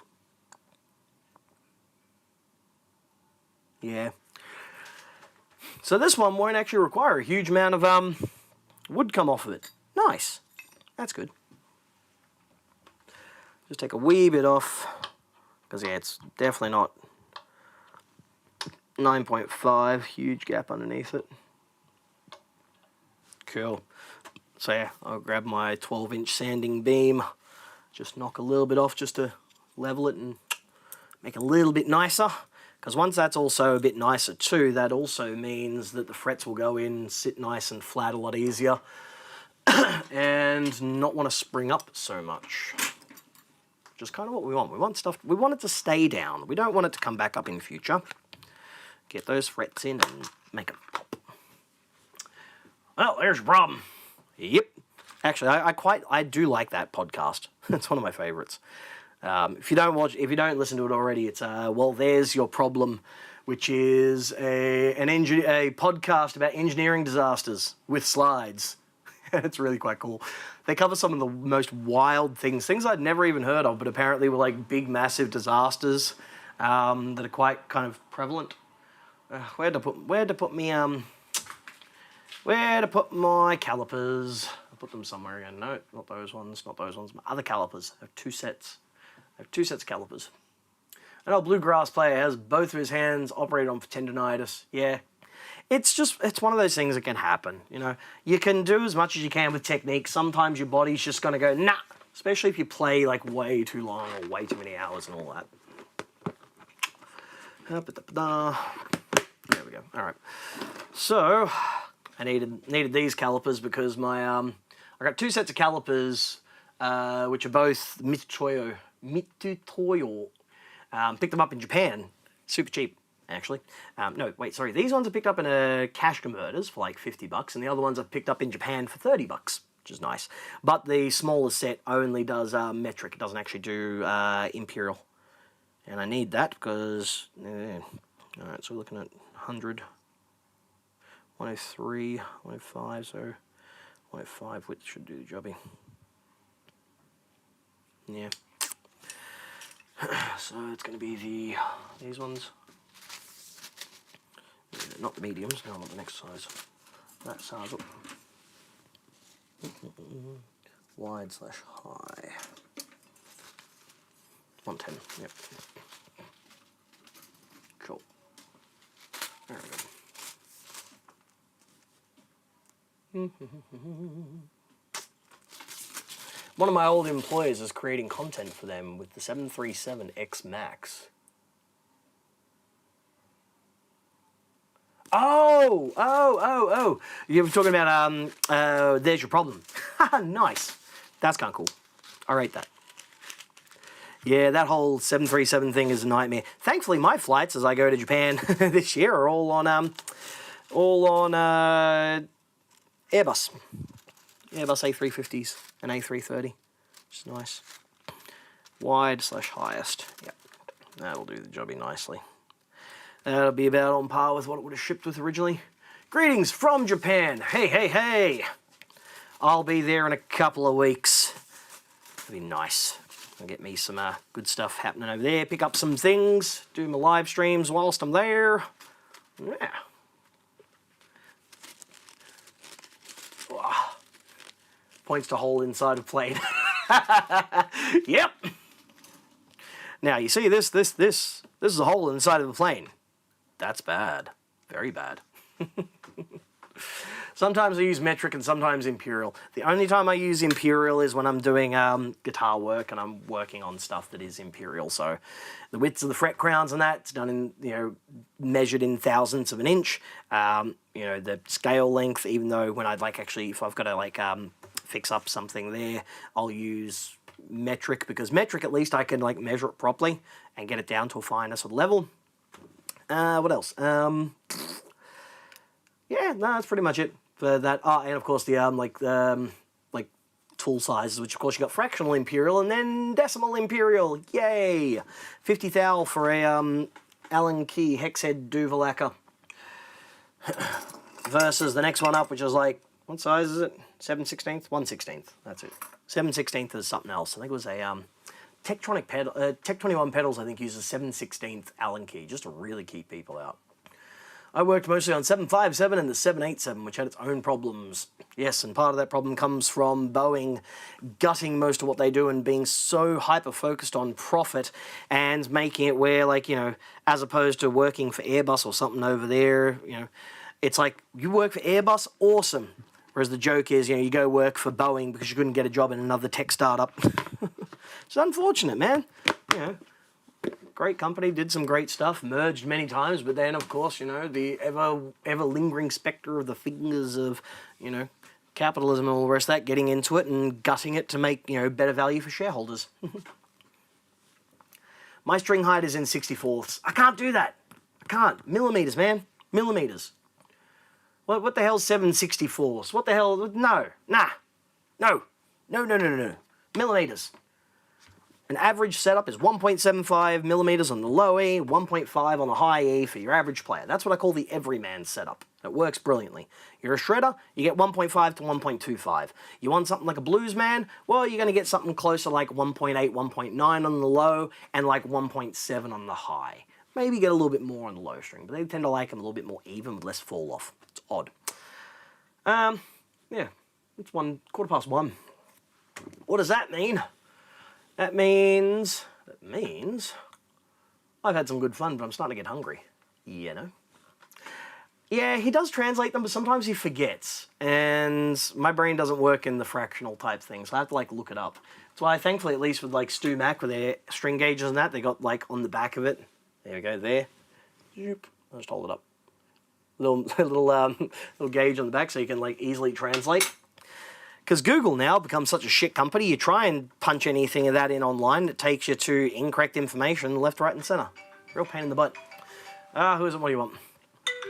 I have no idea who you are and what do you want? 1 second. Dr. Gear 6 speaking. Alright, yourself.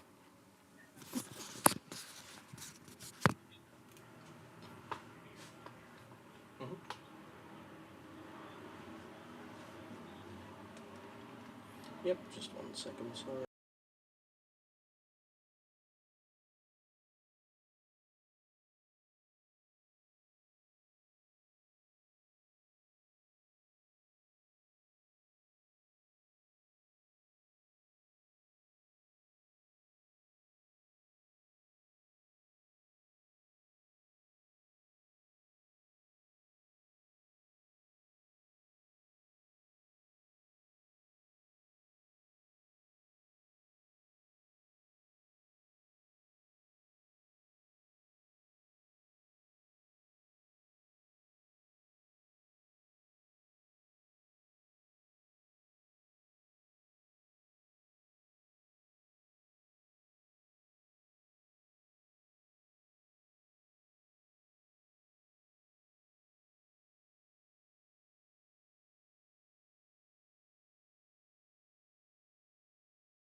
And I'm back.